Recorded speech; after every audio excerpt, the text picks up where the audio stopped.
Part 3. Atlantic City and the Debt-Fueled Expansion, 1984 to 1990. Chapter 21. Boardwalk Monopoly.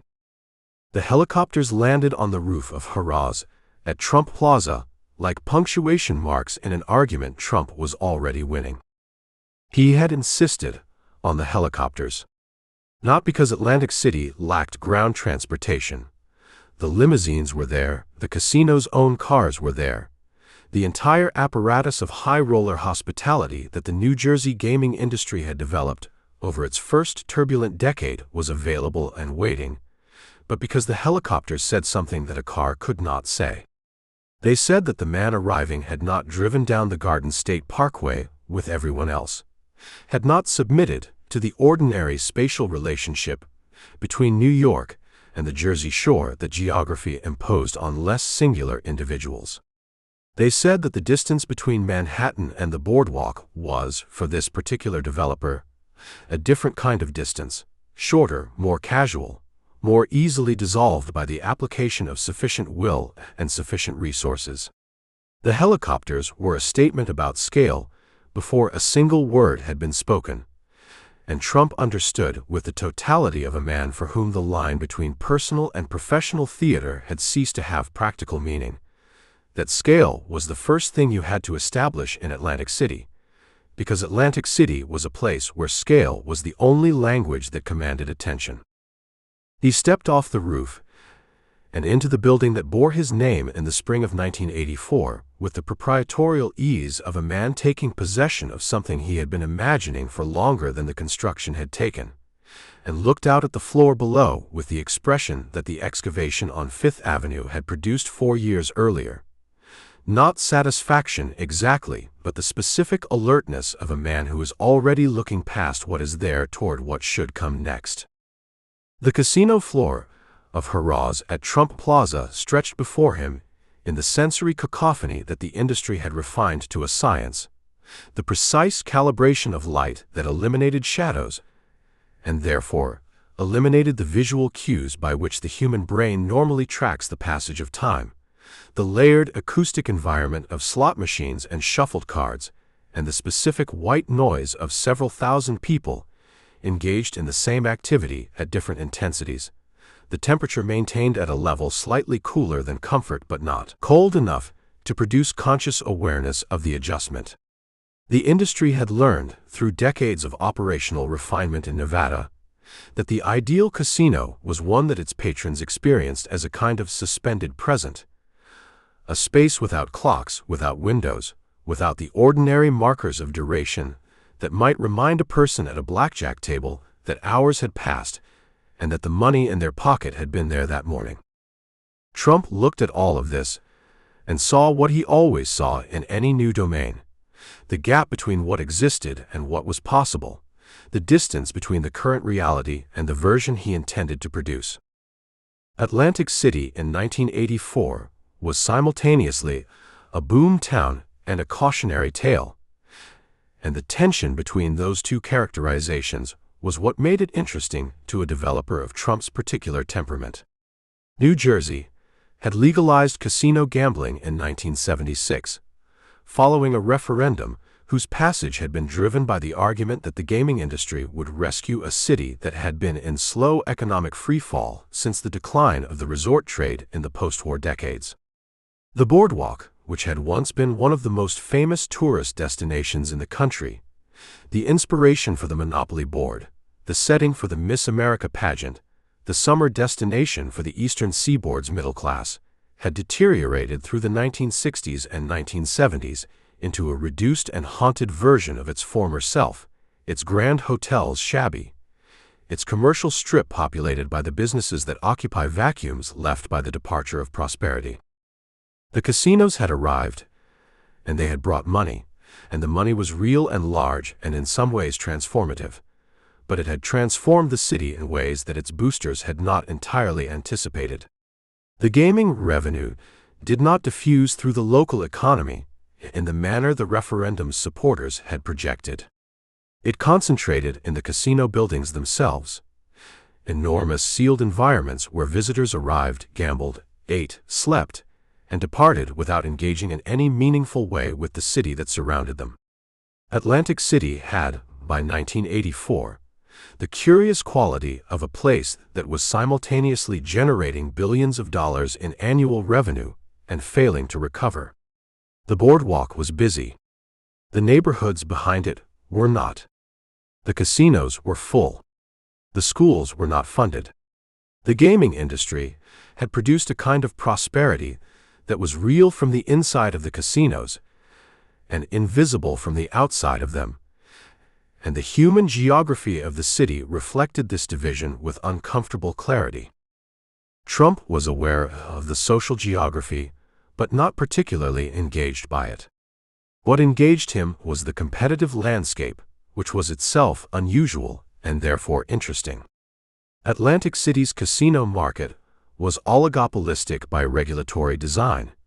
The New Jersey Casino Control Commission issued licenses with a deliberateness that limited entry and therefore protected the margins of existing operators. The casinos that had established themselves in the first wave of legalization, Resorts International, Caesars, Bally's, the Golden Nugget under Steve Wynn's management, were generating returns that, in the context of Trump's post-Grand Hyatt confidence and his post-Trump Tower ambition, looked like an invitation. He had entered the Atlantic City market through a partnership with Harrah's, the established gaming operator whose experience with regulatory compliance and casino operations provided the institutional knowledge that Trump, as a first-time gaming applicant, needed to satisfy the Casino Control Commission. The partnership was a concession to practicality. Trump did not have a gaming license, and obtaining one required demonstrating to the Commission's satisfaction that the applicant had the financial fitness and personal integrity that New Jersey's gaming statute demanded. Harrah's provided the regulatory cover. Trump provided the name, the financing, and the architectural ambition. The core conflict of this chapter was not the regulatory process, which Trump navigated with the assistance of lawyers who had developed expertise in New Jersey gaming law, but the partnership itself. Trump did not, in any fundamental sense, do partnerships.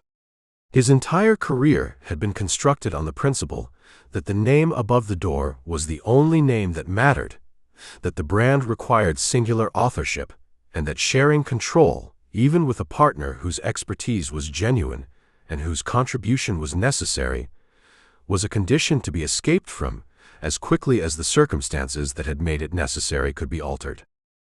Harrah's was Holiday Corporation's gaming subsidiary, and the executives who represented it in the Trump Plaza relationship were competent men who understood the casino business in ways that Trump did not yet understand it, and who had agreed to the partnership on the reasonable assumption that their operational expertise would give them meaningful authority over how the casino was actually run.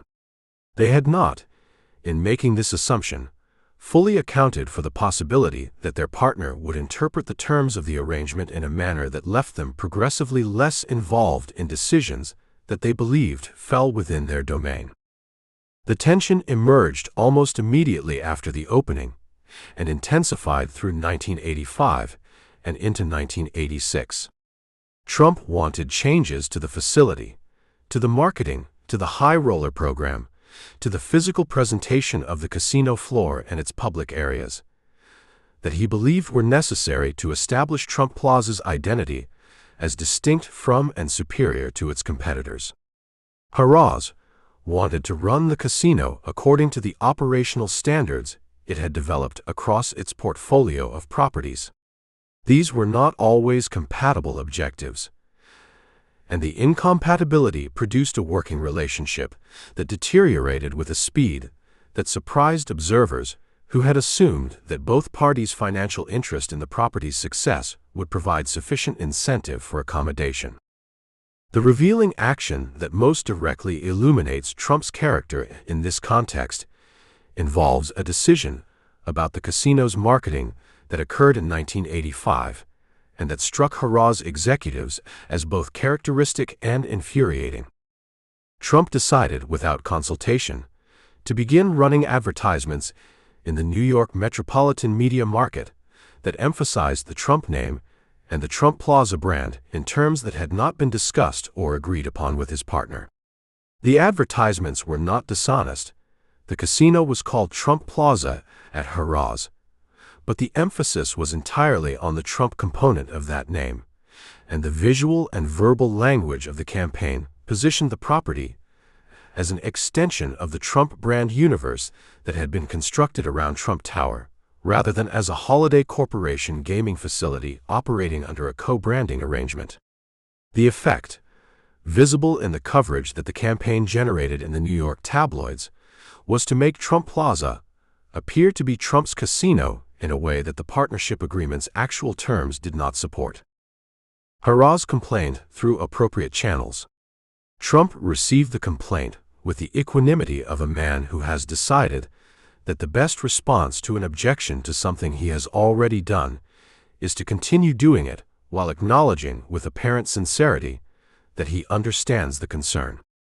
The dispute over the marketing was eventually papered over, but its resolution did not alter Trump's fundamental approach to the partnership, which was to treat it as a temporary condition on the way to sole ownership, which is precisely what it became in 1986 when Trump bought out Harrah's interest, and the casino became, in legal fact, as it had already been in his own account of it, his.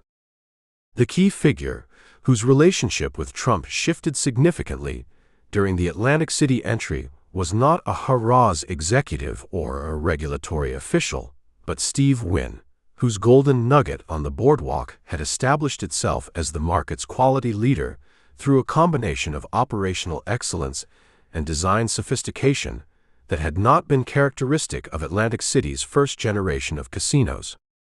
Wynn had built a reputation for knowing what high-end gamblers wanted and delivering it with a consistency that produced the kind of customer loyalty that the gaming business measured in the only terms it found truly meaningful: return visits and increasing bet sizes. Trump watched Wynn's operation with the focused attention he directed at anyone who was succeeding in a space he intended to occupy, and the watching produced in him the specific mixture of admiration and competitive resentment that gifted rivals tend to generate in each other. He spoke about Wynn in interviews with a careful diplomatic praise that nonetheless contained, for those listening closely, the implication that the Golden Nugget's success was a temporary condition, that the arrival of Trump in Atlantic City represented a qualitative shift in what the market could expect, that Wynn's achievement, while real, was the achievement of a man operating before the best competition had arrived. Wynn heard these characterizations and responded to them with the public cordiality and private contempt that experienced operators reserve for new entrants who confuse the audacity of the entry with the competence required to sustain it. The two men would remain locked in this particular dynamic: mutual acknowledgement, competitive disdain, each serving as the other's most useful measuring stick for the length of their parallel Atlantic City careers, and the dynamic would eventually resolve itself in a way that illuminated everything important about the difference between the kind of operator each of them was. By the end of 1984, Trump Plaza was open, generating revenue, and already insufficient. Not insufficient in the financial sense. The casino was making money, in the way that almost any competently operated casino in a regulated market with limited competition makes money, but insufficient in the sense that Trump had brought to Atlantic City an appetite that a single property could not satisfy. He had come to the boardwalk not to operate a casino, but to dominate a market, and domination, in his definition of the term, required a presence that one building on one block of the boardwalk could not produce. He had already begun assembling the site for a second property, a hotel and casino of a scale that would make Trump Plaza look like a preliminary statement, a tower that he intended to be the largest casino in the world, whose construction would require financing of a complexity and a magnitude that the Trump Organization's existing relationships with its banking partners had not previously been asked to supply, and whose completion would make his position in Atlantic City what his position in Manhattan had become after Trump Tower. Not merely a participant in the market, but the market's defining fact. The bankers who were being asked to finance this vision were asking questions that Trump was answering with the same forward-projecting confidence that had served him in every previous conversation with every previous lender. And the answers were, as they had always been, sufficiently compelling to move the conversation toward yes, and the yes, when it came, would carry a principal amount and an interest obligation that assumed a performance from the Atlantic City market, and from Trump's specific properties within it, that the market in the years immediately ahead was going to find itself unable to deliver. Chapter 22. Trump Plaza and High-Yield Bonds. The prospectus was 412 pages long, and almost no one who bought the bonds read it. This was not an accident. The document had been assembled by a team of lawyers and bankers from Drexel Burnham Lambert's offices in Beverly Hills and New York over a period of several months, and it contained, distributed across its 412 pages in the dense cross-referenced language of securities disclosure, every material fact about the Trump's castle financing that a sophisticated investor would need to assess the risk of lending money to a casino hotel on the Atlantic City waterfront. The risks were described with the specificity that securities law required. The projections were labeled as projections. The competition was acknowledged. The regulatory environment was characterized. The debt service obligations were laid out in tables whose numbers, if studied with appropriate care, told a story that the marketing materials surrounding the bond offering told rather differently. The marketing materials were 4 pages long, and they featured a photograph of Donald Trump. He had reviewed the photograph personally, with the attention he brought to every image released under his name, and had selected it from a contact sheet with the practiced editorial judgment of a man who understood that in the world Drexel Burnham had created, where bonds were sold, not through the patient analysis of institutional investors, but through the enthusiasm of retail brokers calling clients whose sophistication varied enormously, the photograph was doing more work than any disclosure document. The photograph showed Trump at a slight upward angle in a dark suit, with the expression of a man who has already decided how everything is going to turn out. It was the expression that had been appearing on magazine covers with increasing frequency, the expression that the tabloids had taught a generation of New York readers to associate with a particular kind of certainty, and it was communicating to the brokers who would sell these bonds and the clients who would buy them something that the prospectus, with its careful risk disclosures and its soberly labeled projections, was designed by its very sobriety to undercut. The photograph was saying, "This man does not fail."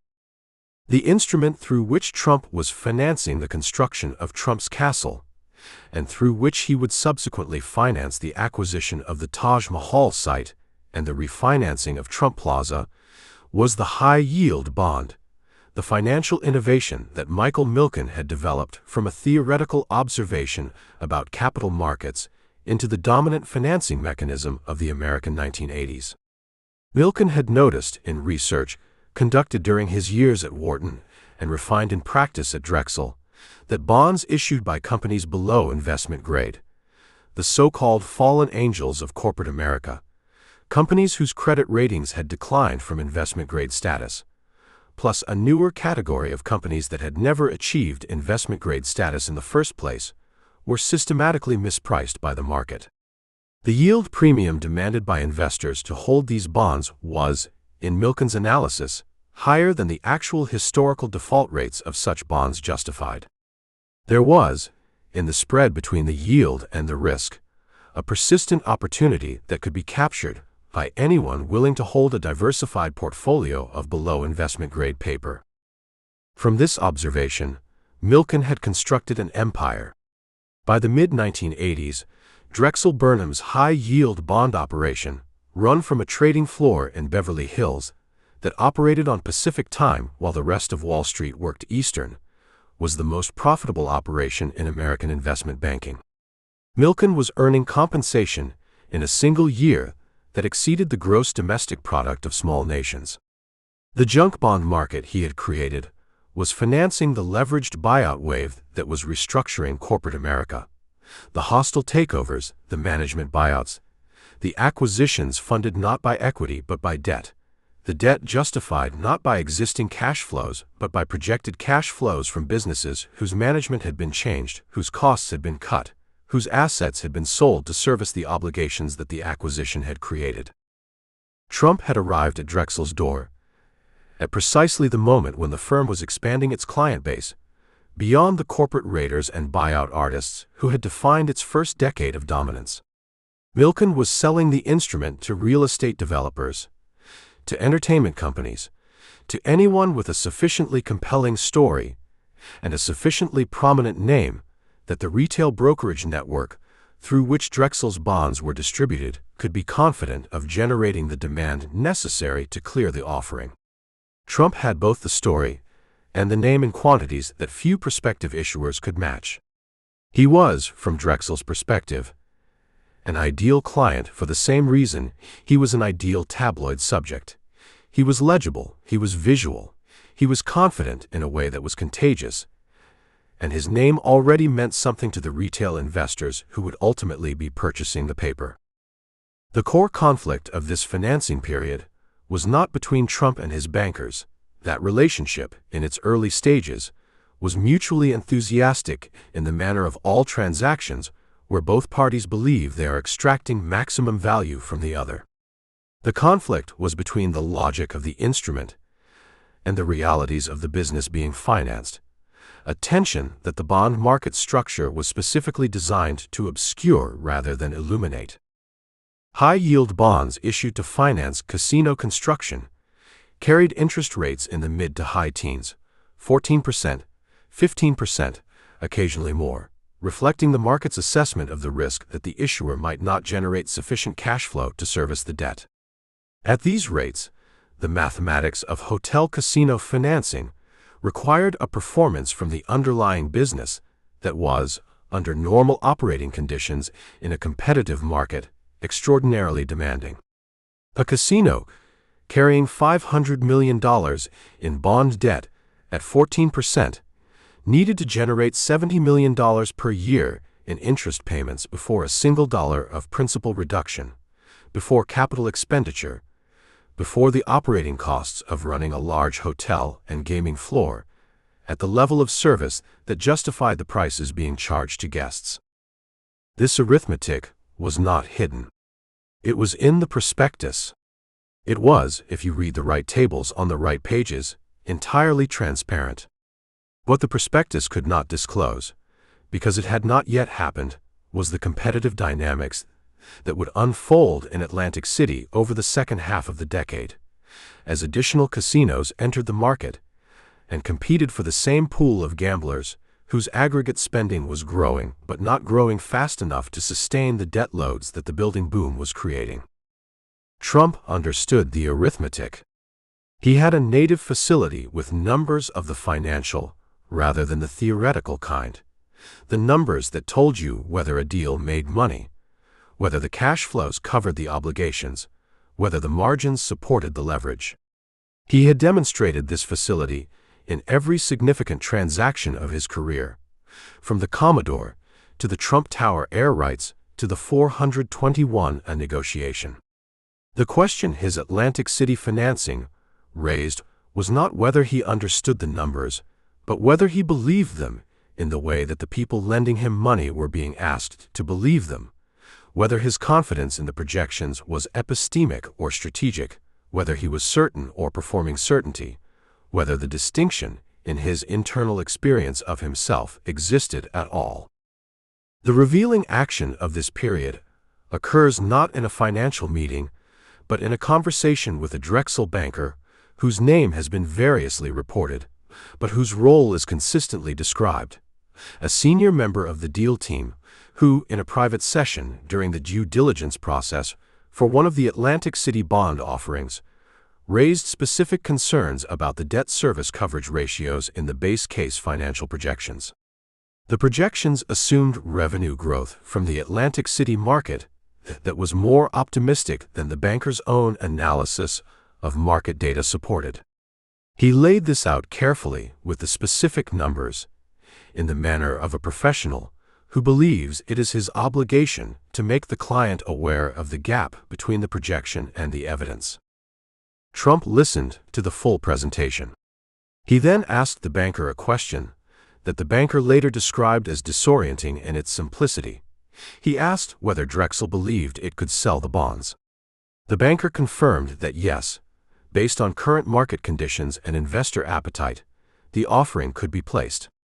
Trump said that if the bonds could be sold, the market had assessed the risk and found it acceptable, and that the market's judgment was more reliable than any individual analyst's projection.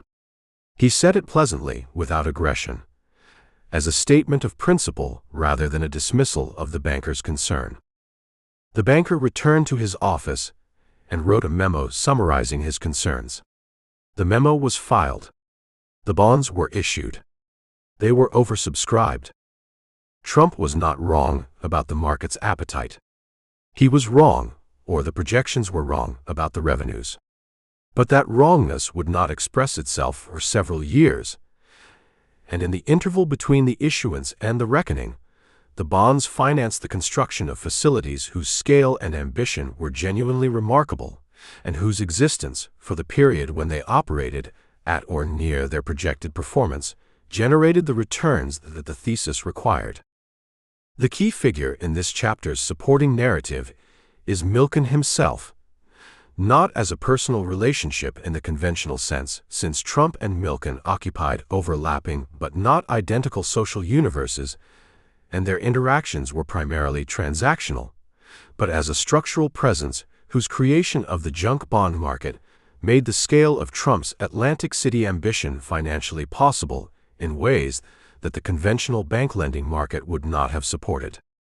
Milken was, in the mid-1980s, a genuinely extraordinary figure, a man whose understanding of fixed-income mathematics was without peer in his generation of finance professionals, whose work ethic was legendary even in an industry that celebrated overwork, and whose institutional creation at Drexel had redistributed the capital available to American business in ways whose consequences, both constructive and destructive, would take decades to fully assess. He was also, as would become apparent in 1989 when he was indicted on securities fraud and racketeering charges, a man whose willingness to operate at the boundary of securities law and beyond it had been a feature rather than a bug of the system he had built. Trump's relationship with Drexel survived Milken's legal difficulties, partly because the bond offerings had already been completed, and partly because the legal exposure, while potentially relevant to the offering process, did not directly implicate Trump in any criminal conduct. He was a customer of the machine, not a participant in its maintenance. But the machine's eventual regulatory destruction, Milken's plea in 1990, Drexel's bankruptcy in the same year, removed from the financial landscape the primary instrument through which Trump had been able to finance his Atlantic City expansion, at precisely the moment when that expansion's problems were beginning to require the kind of creative refinancing that only a functioning high-yield market could have provided. By 1987, Trump had 3 casinos operating or under construction in Atlantic City: Trump Plaza, Trump's Castle, and the Taj Mahal, whose site he had acquired from Resorts International, and whose planned scale, a gaming floor that would be the largest in the world, a hotel tower of theatrical ambition, a construction budget that had already escalated past $1 billion, represented the culmination of the boardwalk strategy he had articulated since his first helicopter landing on Hurrah's roof. The Taj was going to be the statement that made everything else in Atlantic City legible as a prologue. It was going to be, he said this in interviews with the flat declarative confidence that had become his signature verbal register, the 8th wonder of the world.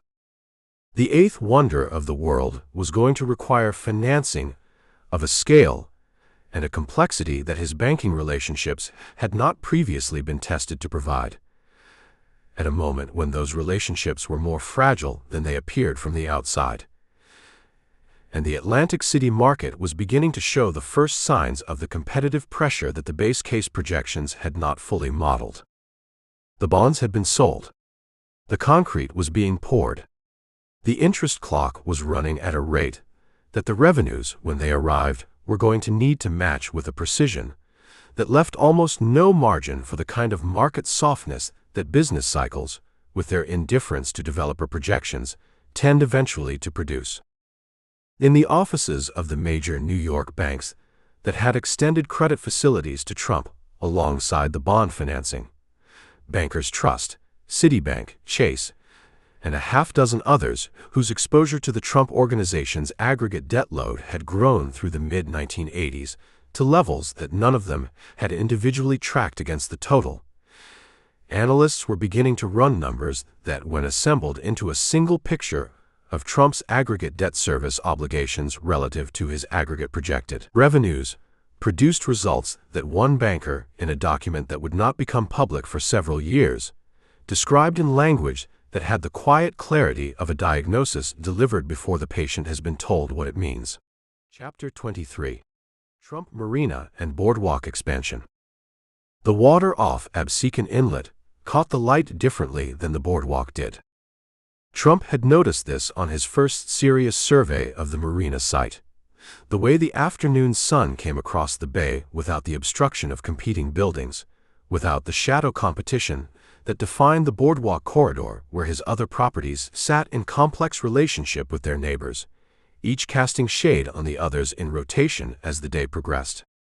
Out here, on the inlet's edge where Huron Avenue terminated at the waterfront, the light was generous, and the horizon was uncontested, and the visual field extended across open water toward a distance that the boardwalk's density did not permit. He had stood on the site of what would become Trump's Castle, acquired through his purchase of the Hilton Hotels Corporation's nearly completed Atlantic City Casino in 1985, a transaction whose speed and opportunism were characteristic of Trump at his most instinctively decisive, and looked out at the water with the expression of a man who has found something he was not specifically looking for but recognizes immediately as necessary. The acquisition of the Hilton property had occurred with a velocity that left observers of the Atlantic City market slightly breathless. Hilton Hotels had invested substantially in the construction of a Marina District casino hotel that was nearly ready for its gaming license application when the New Jersey Casino Control Commission, in February 1985, denied the license on grounds related to the company's associations with figures whose backgrounds the commission found incompatible with New Jersey's gaming suitability standards. The denial was a significant regulatory event. It signaled that the commission was willing to impose its suitability requirements on major hotel corporations, not merely on individual operators, and it left Hilton in possession of a nearly completed casino building for which it had no viable path to operation, and therefore no rational basis for continued ownership. Trump moved within days. He had been watching the Hilton situation develop with the attention he paid to any circumstance that might produce a distressed asset in a market where he was already committed, and the commission's denial converted a possibility into an opportunity with a speed that the normal pace of real estate negotiation could not have predicted.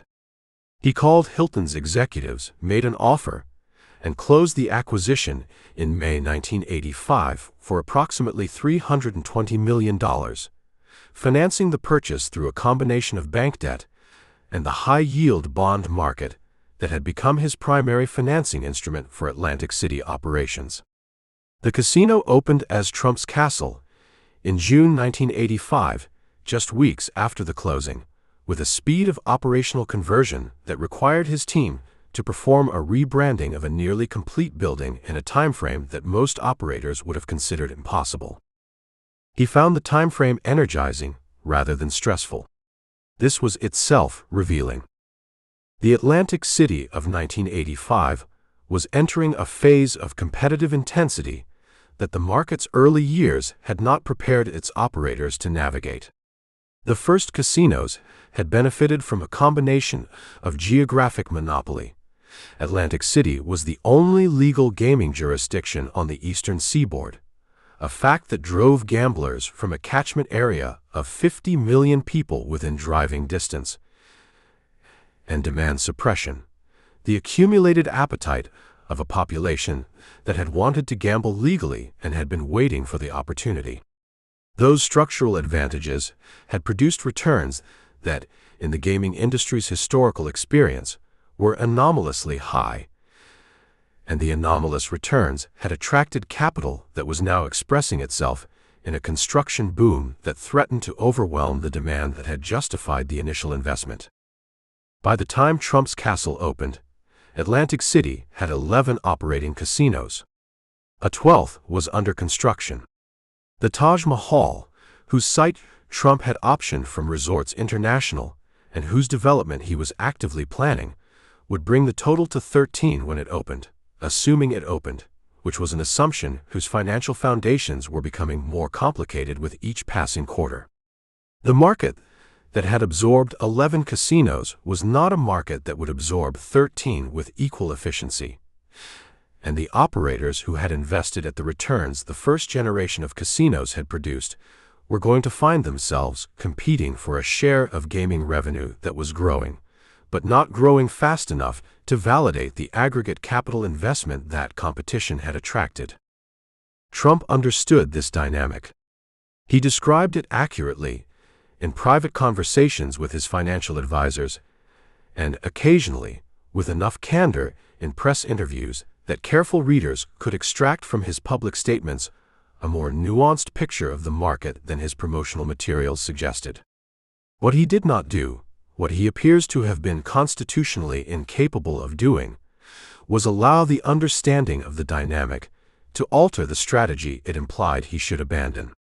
The strategy was expansion. The strategy was dominance through scale. The strategy was predicated on the belief that in a consolidating market, the largest and best capitalized operator would absorb the margin compression better than its competitors and emerge from the competitive shakeout in a position of increased market share and therefore increased long-term profitability. This was not an unreasonable theory. It was, in fact, the theory that justified most large-scale acquisitions in competitive industries, and it had been vindicated often enough in American business history that reasonable people could hold it in the face of the specific numbers that the Atlantic City market was producing. The problem was not the theory, but the financing structure through which Trump was executing it.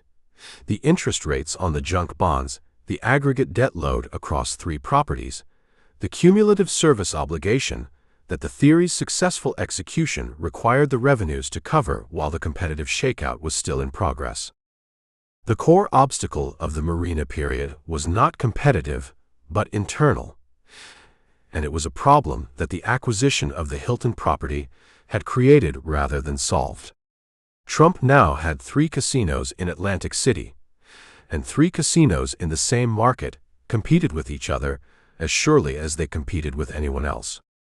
The gaming industry called this cannibalization, the phenomenon by which a new property in an established market draws a portion of its revenue from existing properties rather than entirely from new demand. Trump's own casinos were, in a quantifiable sense, eating each other. A gambler from Philadelphia who might have gone to Trump Plaza and spent a weekend was now perhaps going to Trump's castle instead, drawn by its waterfront setting and its distinct identity. But the net result for the Trump organization's aggregate revenue position was less than the gross revenue of the castle suggested, because some portion of that revenue represented diversion rather than addition. Trump knew about cannibalization. When the subject arose in conversations with his Atlantic City management team, he acknowledged the phenomenon and expressed the view that it was temporary, that as the Trump brand became more dominant in the Atlantic City market, the aggregate draw of multiple Trump properties would exceed the sum of their individual draws, that the brand would function as a system rather than as a collection of competing entities, pulling gamblers who would not have come to Atlantic City at all into a Trump-branded ecosystem from which the organization would capture a disproportionate share of their spending. This was an argument for brand premium in the gaming business, and it was an argument that had not been tested at the scale Trump was testing it. The gaming companies that had operated multiple properties had generally done so in geographically distinct markets rather than in the same city on the same stretch of coastline. The Trump theory required Atlantic City to behave like a destination rather than a regional drive to market, to attract gamblers whose decision was made at the brand level rather than the property level, who chose Atlantic City because of Trump rather than choosing Trump because they were already in Atlantic City. The revealing action of the Marina period came during a management meeting in late 1986 at which Trump's Atlantic City executives presented him with revenue data showing that Trump's castle was performing below its projected figures in several key metrics, and that the performance gap was, in part, attributable to the competitive pressure from Trump Plaza rather than from outside operators. The executives had prepared a presentation that laid out several strategic options for addressing the cannibalization problem, including adjustments to the marketing segmentation that would position each property more distinctly for different customer profiles, reducing the overlap in the customer bases each property was targeting. Trump listened to the presentation with the focused attention he gave to financial data when it was delivered in person. He asked specific questions about the numbers. He challenged two of the underlying assumptions with a precision that demonstrated genuine familiarity with the operational details of the casino business he had acquired less than 2 years earlier. And then he told the room something that the executives had not expected. He said he was going to build a third Atlantic City property that would dwarf both of the existing ones, and that when it opened, it would generate sufficient additional demand to render the cannibalization question academic. He was talking about the Taj Mahal. He had been talking about the Taj Mahal in these terms for months, describing it in the future tense with the certainty of completed fact, and the executives around the table received this statement in the manner of people who had heard it before, and who had not yet found the right moment or the right argument to introduce the possibility that building a larger casino might not solve the problem that an existing casino's size had created. The moment did not arrive that day. The Taj Mahal's planning proceeded. The figure whose relationship with Trump was most significantly shaped by the Marina acquisition was Robert Pickus, the executive who served as the operational leader of Trump's castle through its formative years, and who represented the category of professional that Trump's Atlantic City expansion had required him to recruit: people with genuine gaming operations expertise, the accumulated knowledge of how to run a casino profitably at the level of daily management that Trump himself could not supply and could not afford to neglect. Pickus and his peers were competent men who understood the casino floor with an intimacy that Trump's developmental and promotional instincts did not replicate, and the relationship between Trump and these operators was a compressed version of the tension that had defined every significant professional relationship of his career: the tension between the man who built and branded and the people who ran what he had built, and the question of whether the brand's requirements and the operations requirements were finally the same requirements or, finally, incompatible ones. Trump valued the operators when they produced results, and found them inconvenient when they raised concerns. The concerns they were raising in the Marina period were specific and grounded in operational data, and Trump's response to them, not dismissal exactly, but a redirection toward the larger vision that the concerns were implicitly questioning, was a pattern that the operators learned to navigate with the careful diplomacy of professionals who understood that their employer's confidence was both his greatest asset and the single largest source of risk in the enterprise they were all collectively managing. By 1987, Trump's castle had stabilized at a performance level that was profitable in the operational sense, but not profitable in the sense required to comfortably service the debt that had financed its acquisition. The difference between operational profitability and debt service coverage was the number that mattered, and it was the number that the bond prospectuses had presented as achievable, and that the actual revenues were achieving with a closeness that left margins thin enough to be seriously sensitive to any disruption in the Atlantic City market's aggregate performance. The disruption, when it came, would not announce itself with the drama of a single event. It would arrive the way most financial crises arrive, gradually through the accumulation of quarterly shortfalls that were each individually explicable and collectively definitive, through the slow divergence of projection and reality that the base case models had not built adequate buffer to absorb, through the compounding effect of interest payments that grew in their relative burden as revenues grew more slowly than the debt service that had been issued against them. Trump was spending the winter of 1987 in the final stages of planning the Taj Mahal's financing, which would require the largest single junk bond offering in the history of the Atlantic City gaming industry, at a moment when the Drexel-Burnham operation that would underwrite it was facing the first serious regulatory scrutiny of practices that had sustained the high-yield market through the decade, and when the banks that had extended credit facilities alongside the bond financing were beginning, in their internal credit committees, if not yet in their communications with Trump, to reassess the aggregate picture of an exposure that had grown, through the Marina acquisition and the ongoing Taj Mahal development costs, to a level that one senior credit officer at a major New York bank would later describe in congressional testimony as having required the exercise of judgment that the bank, in retrospect, would have applied differently.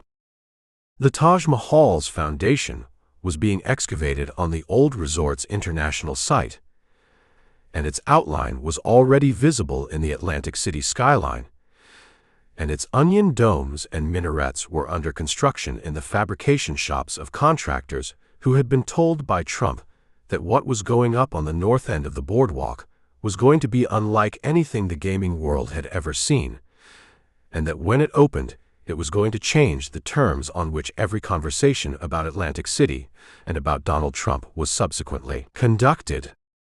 He was right about the last part, though not in the manner he intended. Chapter 24.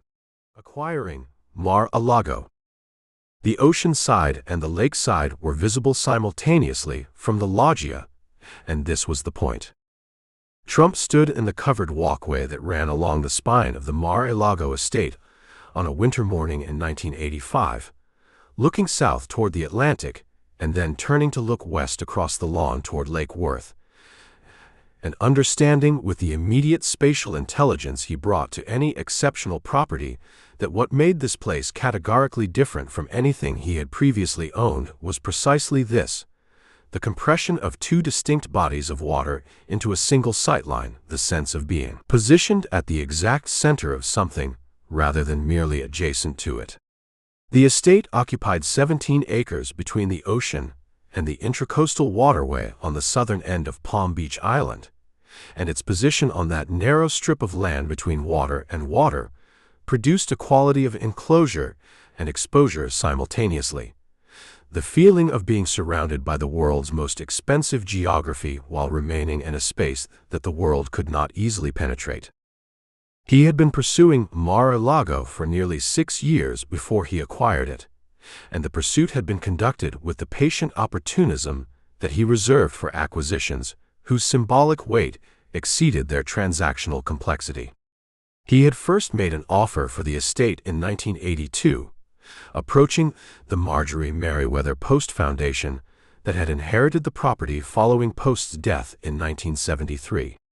The foundation had been attempting, with diminishing optimism, to donate the estate to the federal government as a presidential retreat, a winter White House, in the vision Post had specified in her bequest, but the government had declined, citing the prohibitive maintenance costs of a 128-room Hispano-Moorish Venetian palace that required a full-time staff of dozens to maintain, and that consumed utilities at a rate that made the State Department's entertainment budget look modest.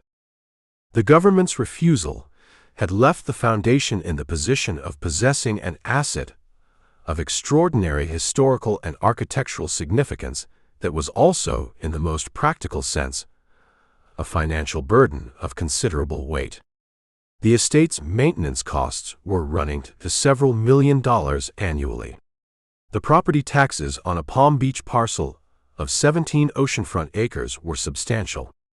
The foundation was spending money to own something it could neither use nor easily sell, because the pool of buyers capable of acquiring and maintaining Mar-a-Lago was vanishingly small. And those buyers were further narrowed by the Palm Beach establishment's particular sensitivity to who was permitted to join the community that the island's southern end represented.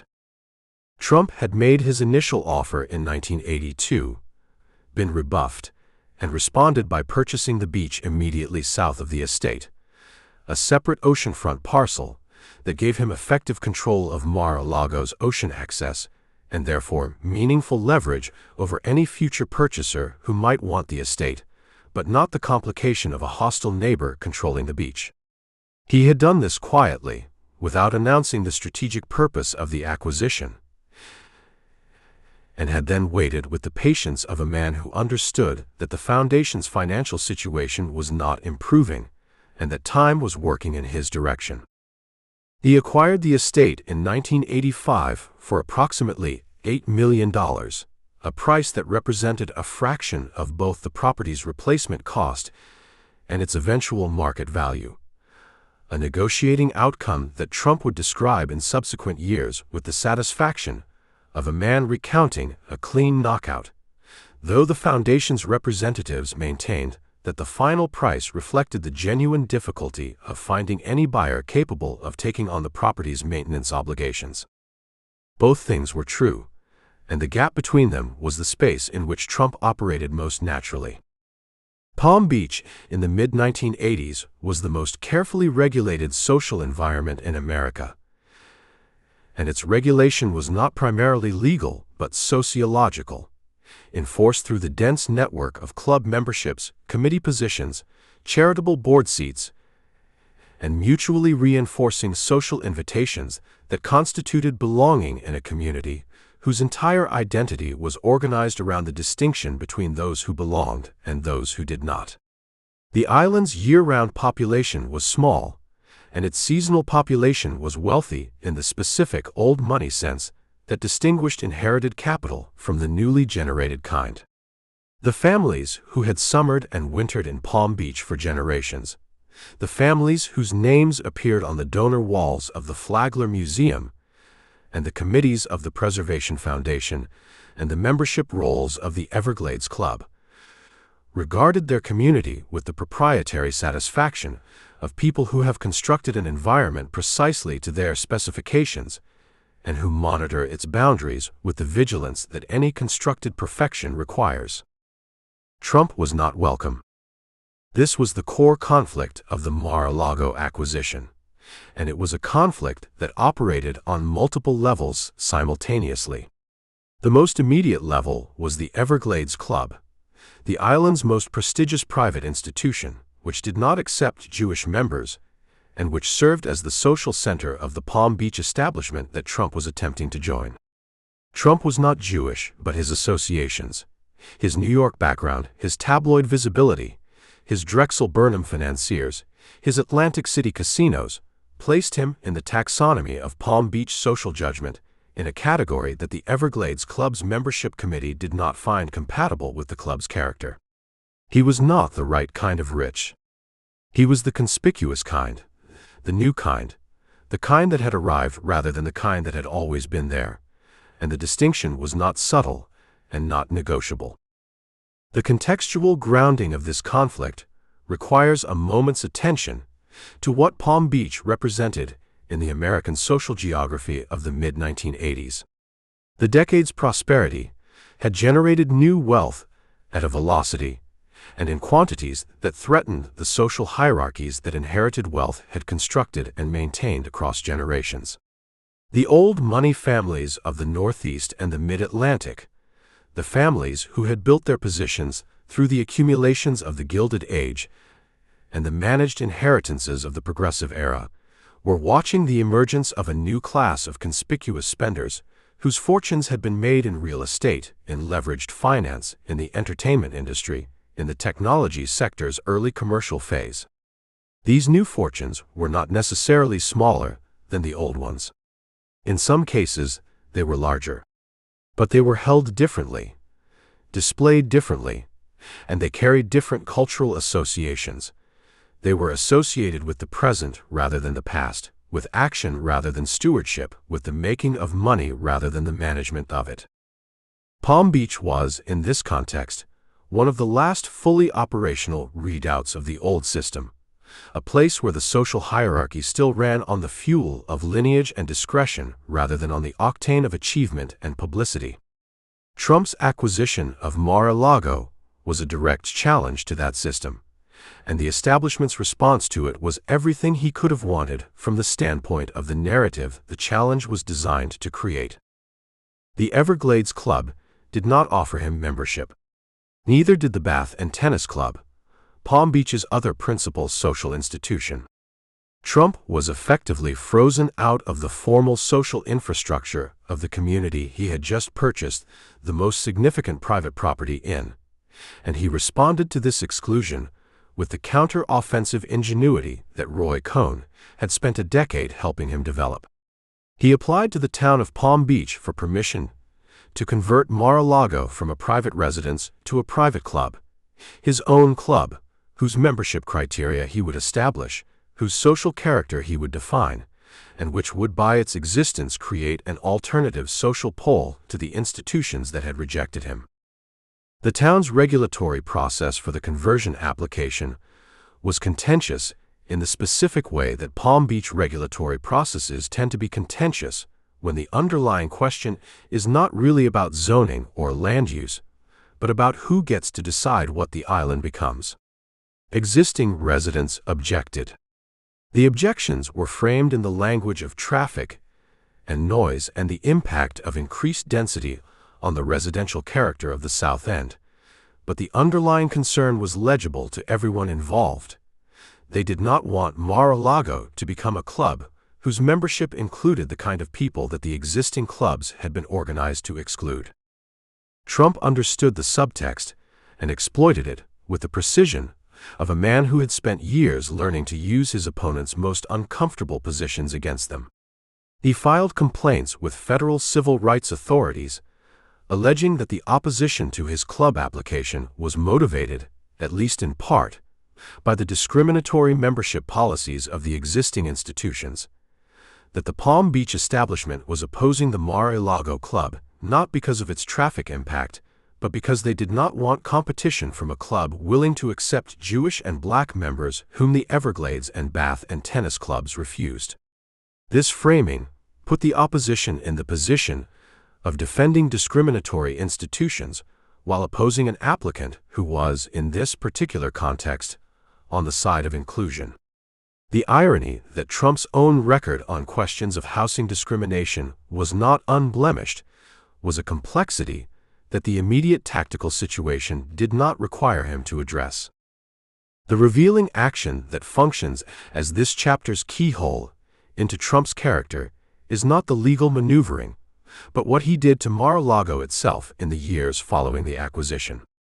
He renovated it. This was expected. What was not expected by the architectural historians and preservation advocates who had followed the estate's fate with protective anxiety was the specific nature of the renovation, the degree to which Trump's interventions were simultaneously respectful of the property's physical grandeur and characteristic of his aesthetic sensibility in ways that produced results that preservation purists found troubling. He added. He gilded. He installed in the estate's public rooms a level of ornament that Post's original design, for all its extravagance, had not included. He brought in marble and mirrors and chandeliers, and the specific visual vocabulary of his Fifth Avenue tower, and imposed it, selectively but unmistakably, on rooms that had been designed in a different tradition by architects of the 1920s who understood opulence as something that whispered rather than announced. The result was, like the building it produced, impossible to evaluate neutrally. The estate was unquestionably magnificent.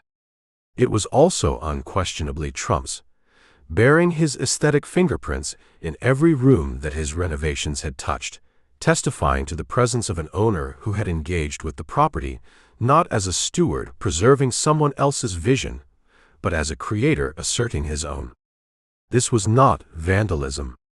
It was something more interesting, the collision of two incompatible theories of luxury, Post's inherited WASP grandeur, and Trump's achieved New York opulence, in a series of rooms whose walls were thick enough to contain both without fully reconciling them. The figure whose relationship with Trump was most significantly shaped by the Mar-a-Lago acquisition was Ivana, who engaged with the property's renovation as she had engaged with every Trump property she had been given authority over, with comprehensive, exacting, occasionally exhausting attention to every detail from the thread count of the guest bedroom linens to the color temperature of the exterior lighting on the loggia where Trump had stood on that first winter morning looking at the water. She treated Mar-a-Lago as an extension of the design project she had been pursuing across the Trump portfolio, and her involvement in its renovation was genuine and substantive in ways that went beyond decoration into the structural decisions about how the space would function as both a private residence and eventually a commercial club. The marriage, during the Mar-a-Lago years, maintained its functional character while developing the tensions that the cliffhanger at the end of the previous chapter has already suggested. Palm Beach was a social environment that required a certain kind of wife.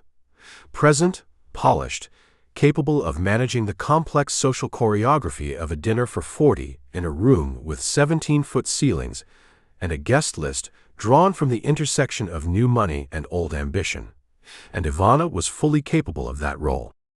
She played it with the same competitive intensity she brought to every challenge. And the Mar-a-Lago winters of the mid to late 1980s produced, for those who observed the Trumps in this setting, the impression of a couple who were performing their marriage at a high level of technical proficiency, while the emotional architecture that the performance was designed to represent had begun to develop cracks that the performance itself was partly designed to conceal. Mar-a-Lago was formally approved as a private club in 1993, after a regulatory battle whose length and complexity reflected the depth of the Palm Beach establishment's resistance. By the time the approval came, the financial circumstances of its owner had changed in ways that made the club's revenue-generating potential not merely a matter of lifestyle preference, but of genuine financial necessity. The retreat that had begun as a trophy had become, through the intervening years of debt crisis and restructuring, and the slow rebuilding of a fortune that had come much closer to disappearing than the public presentation of the Trump Organization had acknowledged, a business whose membership fees and event revenues were part of the financial architecture that supported everything else. The estate that Post had built as a monument to a particular American fantasy of aristocracy was now generating revenue as a club whose members were paying in part for proximity to the man whose name was on the gate, and whose name was becoming, in the years following the financial crisis that the next chapters must describe, something more complicated and more contested than the simple declaration of success it had been when the helicopters first landed on the boardwalk and the marble arrived from the mountains of northern Italy and the tower rose above Fifth Avenue, in letters 6 feet tall against the Manhattan sky. Chapter 25. Literary Self-Fashioning. The galleys arrived at Trump Tower on a Tuesday morning in October 1987, and Trump read them the way he read everything, standing up, moving, marking pages with a pen that pressed hard enough to leave impressions on the sheet beneath. He had not written the book. He had lived it, or something adjacent to it, and he had talked about it for months into a tape recorder and across restaurant tables and in the back seat of cars moving through midtown traffic talking with the fluency and the compression of a man who had been rehearsing these stories for years in the form of tabloid interviews and dinner party performances, and the off-the-record conversations with journalists that found their way into print in forms he did not always recognize but generally approved of. The talking had been his contribution. The prose was Tony Schwartz's, a journalist whose previous work had appeared in New York Magazine and Rolling Stone, and who had been brought into the project by C. Newhouse's Random House with the specific mandate of turning Trump's torrential self-narration into something that a general reader could consume in a single sitting and walk away from feeling they had understood something essential about how success was made. Schwartz had spent 18 months in proximity to Trump that was, by the journalist's own subsequent account, unlike any professional relationship he had previously experienced. He had followed him to meetings and construction sites, and the Atlantic City casinos, and the Palm Beach estate, and the triplex above Trump Tower, recording everything, filling notebooks with the specific details of a life conducted at a volume and velocity that made ordinary observation difficult. He had then gone away and written, in Trump's voice, or in a voice that was Trump's voice processed through the aesthetic sensibility of a skilled magazine writer, which was a somewhat different thing, a book that was simultaneously a business memoir, a self-help manual, a real estate how-to, and a sustained argument for a particular philosophy of competitive existence. The argument was coherent and accessible and was going to sell, as Random House's marketing division had already determined with sufficient confidence to justify a first printing whose size reflected their assessment that they had something unusual on their hands. They did. The Art of the Deal was published on November 1, 1987, and it entered the New York Times bestseller list the following week at a position that reflected the combination of genuine public interest and the specific purchasing patterns that Random House's retail relationships had been cultivated to produce. It would remain on the list for 48 weeks.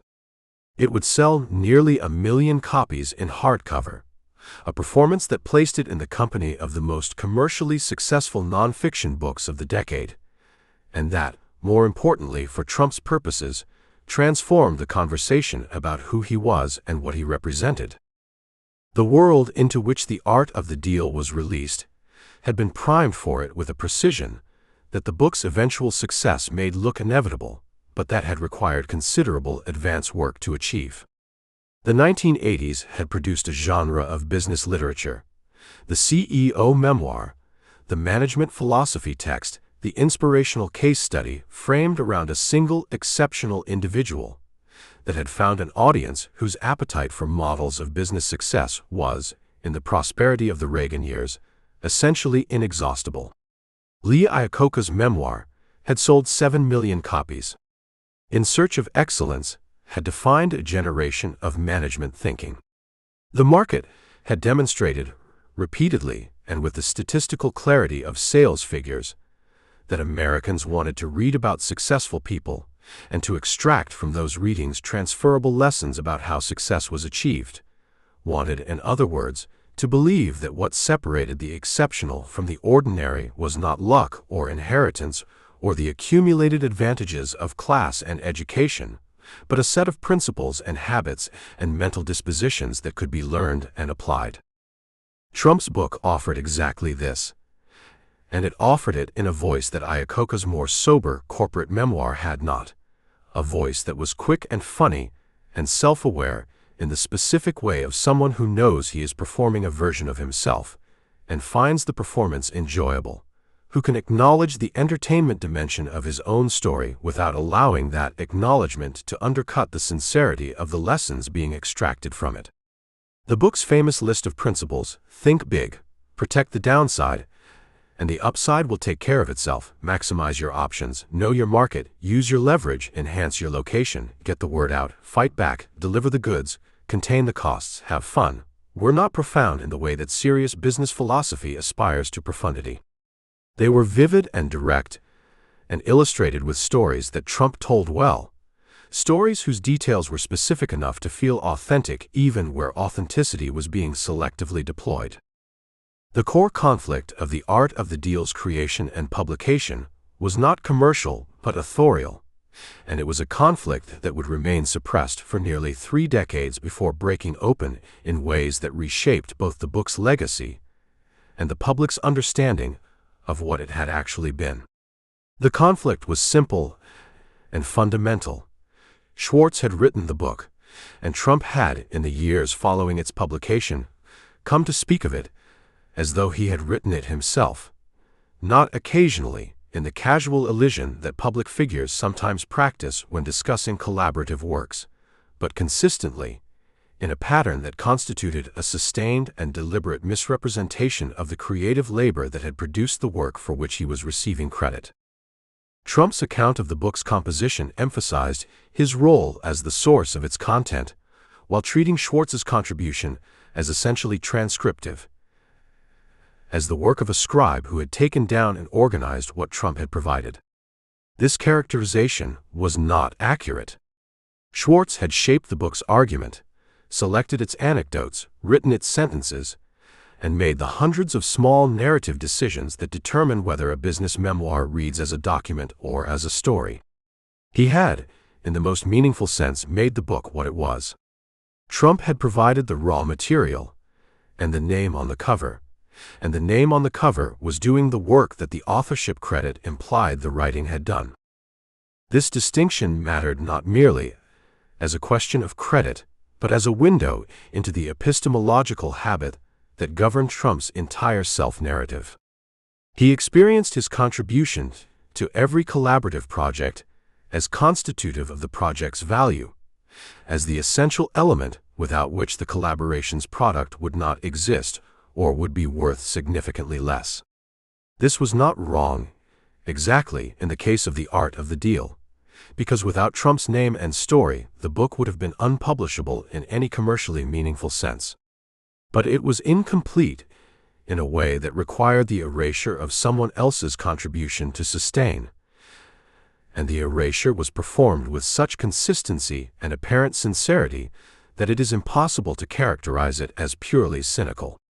Trump appears to have genuinely experienced the authorship as his in the way he experienced every collaborative accomplishment, as a product of his vision and his authority, with the specific labors of specific collaborators subordinated in his accounting to the fact of his presence at the center of the enterprise.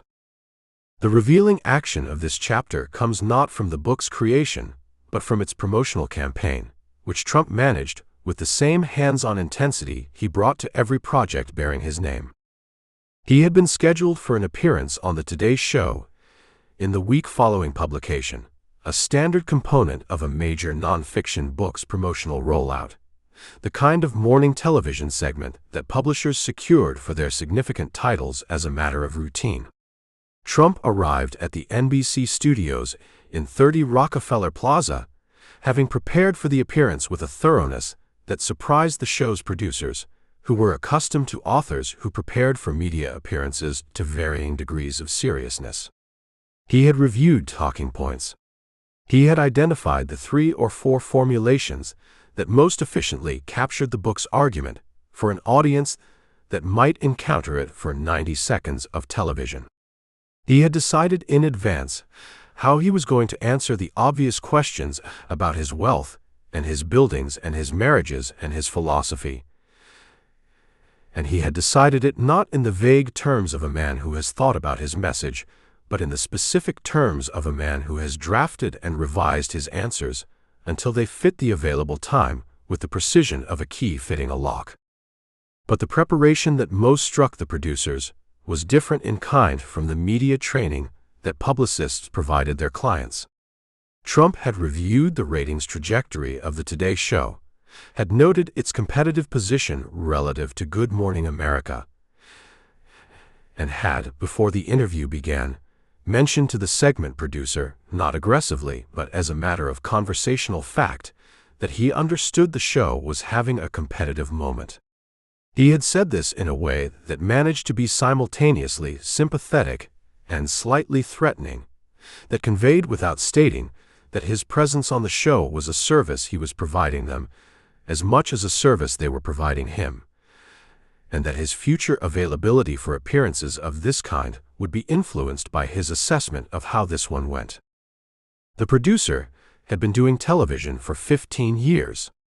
She had worked with difficult celebrities and demanding authors and politicians who treated every interview as an adversarial proceeding.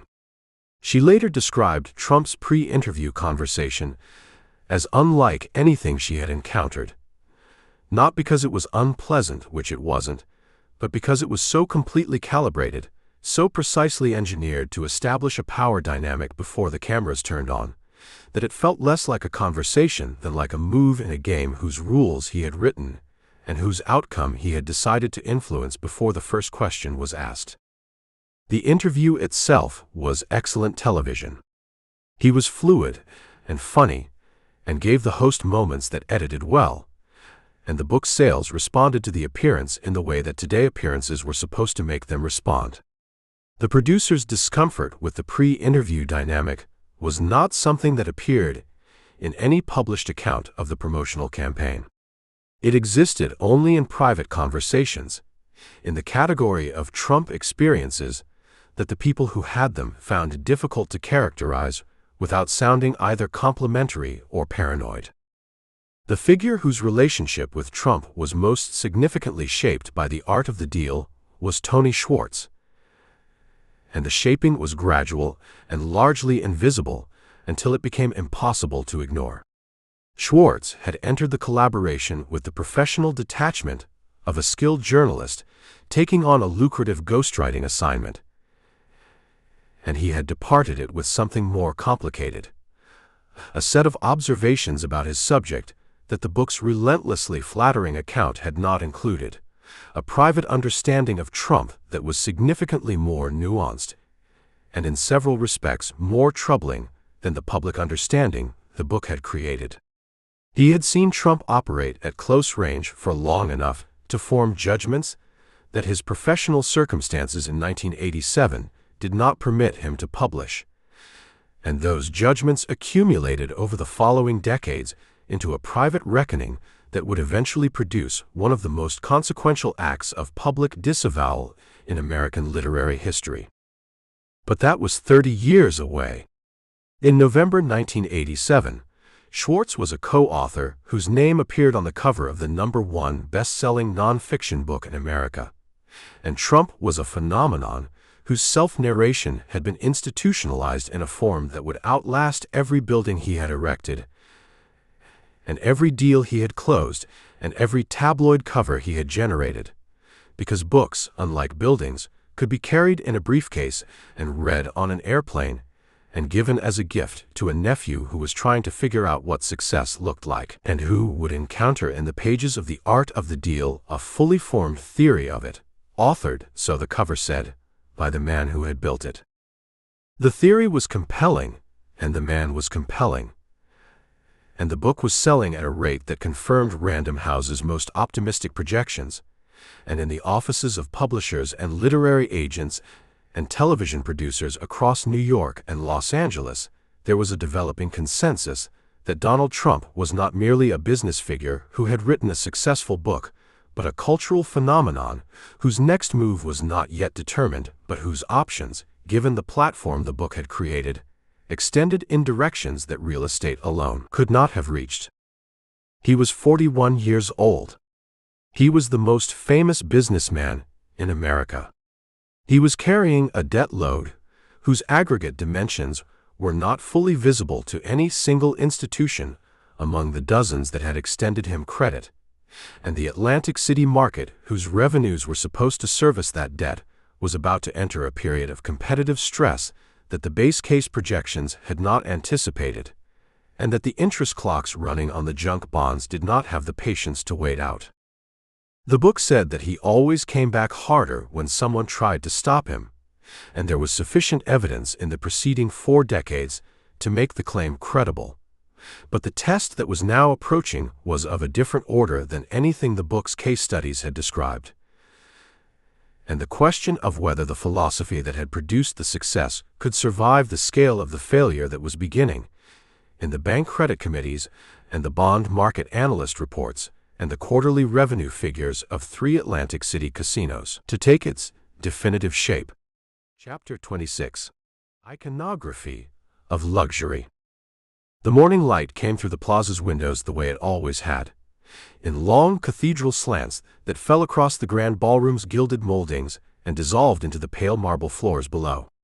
It was December 1988, and Donald Trump stood at the center of it all, turning slowly, the way a man takes inventory of something he has just decided to possess. He was not yet the owner. He was still the buyer, still negotiating, still maneuvering through the final weeks of a $407.5 million transaction that would place one of the most recognizable addresses in the world, 5th Avenue at 59th Street, the corner where Gatsby's green light seemed most believable, inside his portfolio. But in the way he moved through the room, in the way his hand grazed the back of a Louis XV chair without pausing, there was nothing tentative about his presence. He had already decided. The paperwork was a formality. The plaza was already his, at least in the only geography that had ever mattered to him, the cartography of his own imagination. To understand what the plaza meant to Trump in those final years of the 1980s, one must understand what the 1980s themselves had become, and what they demanded of a man like him. The decade had constructed a new American religion, and its cathedral was the luxury brand. Reagan's America had sorted itself with a bluntness that felt almost medieval, those who consumed visibly and those who did not. The leveraged buyout had become a kind of civic sacrament. Michael Milken was moving junk bonds through Drexel Burnham Lambert with the velocity of a man who believed the arithmetic of debt had been permanently repealed. On the covers of magazines, moguls stared back at readers with the flat, unblinking confidence of men who had concluded that scale itself was a form of argument. Wealth was no longer merely a condition. It was a performance, and the performance required props. Trump had understood this earlier than most. By 1988, he had already published The Art of the Deal, which had sat on the New York Times bestseller list for 51 weeks and transformed him from a real estate developer into something larger and stranger, a celebrity philosopher of acquisition, a pop cultural authority on the metaphysics of winning. The book had done something remarkable. It had made his ambition legible to people who had no stake in Manhattan real estate and no knowledge of zoning law. They understood him because he had translated himself into the decade's native tongue. He wanted more. He wanted the best. He was willing to do what it took. These were not complicated ideas, and their simplicity was the source of their power. But the Plaza purchase revealed something that the book's breezy confidence had carefully obscured. Trump was, by late 1988, operating at a scale that his cash flows could not honestly support. The Atlantic City casinos, the Trump Plaza, the Trump Castle, and the colossal, still unfinished Taj Mahal were consuming capital at rates that would have alarmed a more cautious man. The Taj Mahal alone, which Trump had taken over from Resorts International in a complicated 1988 maneuver, would eventually carry a price tag approaching $1.2 billion, financed almost entirely through junk bonds carrying interest rates that compounded with the indifference of nature. The mathematics, for anyone willing to examine them, were not reassuring. The casinos needed to generate revenues that the Atlantic City market, already showing signs of saturation, could not reliably produce. And yet here was Trump, in the winter of 1988, reaching not for stability, but for the Plaza Hotel, not because the numbers recommended it, but because the Plaza was the Plaza, and the Plaza was, in the fullest sense he could conceive of, the right kind of thing to own. This was the core conflict of the moment, and it ran deeper than balance sheets. Trump faced what might be called the iconographer's dilemma, the belief which had served him well in the early years, that the right acquisition could generate its own reality, that owning something magnificent enough could make the surrounding arithmetic irrelevant. He had built his career on the proposition that perception and value were, in the end, the same thing. Buy the right building, put your name on it in large enough letters, and the name would do the work. The Trump Tower had confirmed this theory. The Grand Hyatt had confirmed it. The art of the deal had confirmed it in print.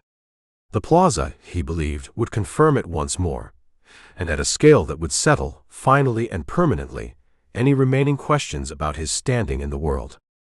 The transaction closed in March 1989. Trump paid $407.5 million, a price that virtually every hotel analyst who examined it agreed was roughly $100 million more than the property could justify by any conventional measure of earnings potential. Trump did not disagree with this analysis exactly. He simply considered it beside the point. "I haven't bought a building," he told reporters at the closing. "I have bought a masterpiece, the Mona Lisa." He meant it. He was not being colorful or hyperbolic in the way that public figures sometimes deploy hyperbole as a form of social lubrication. He was being precise. The Plaza was not, in his accounting, a hotel. It was a symbol, and symbols operated under different rules than hotels.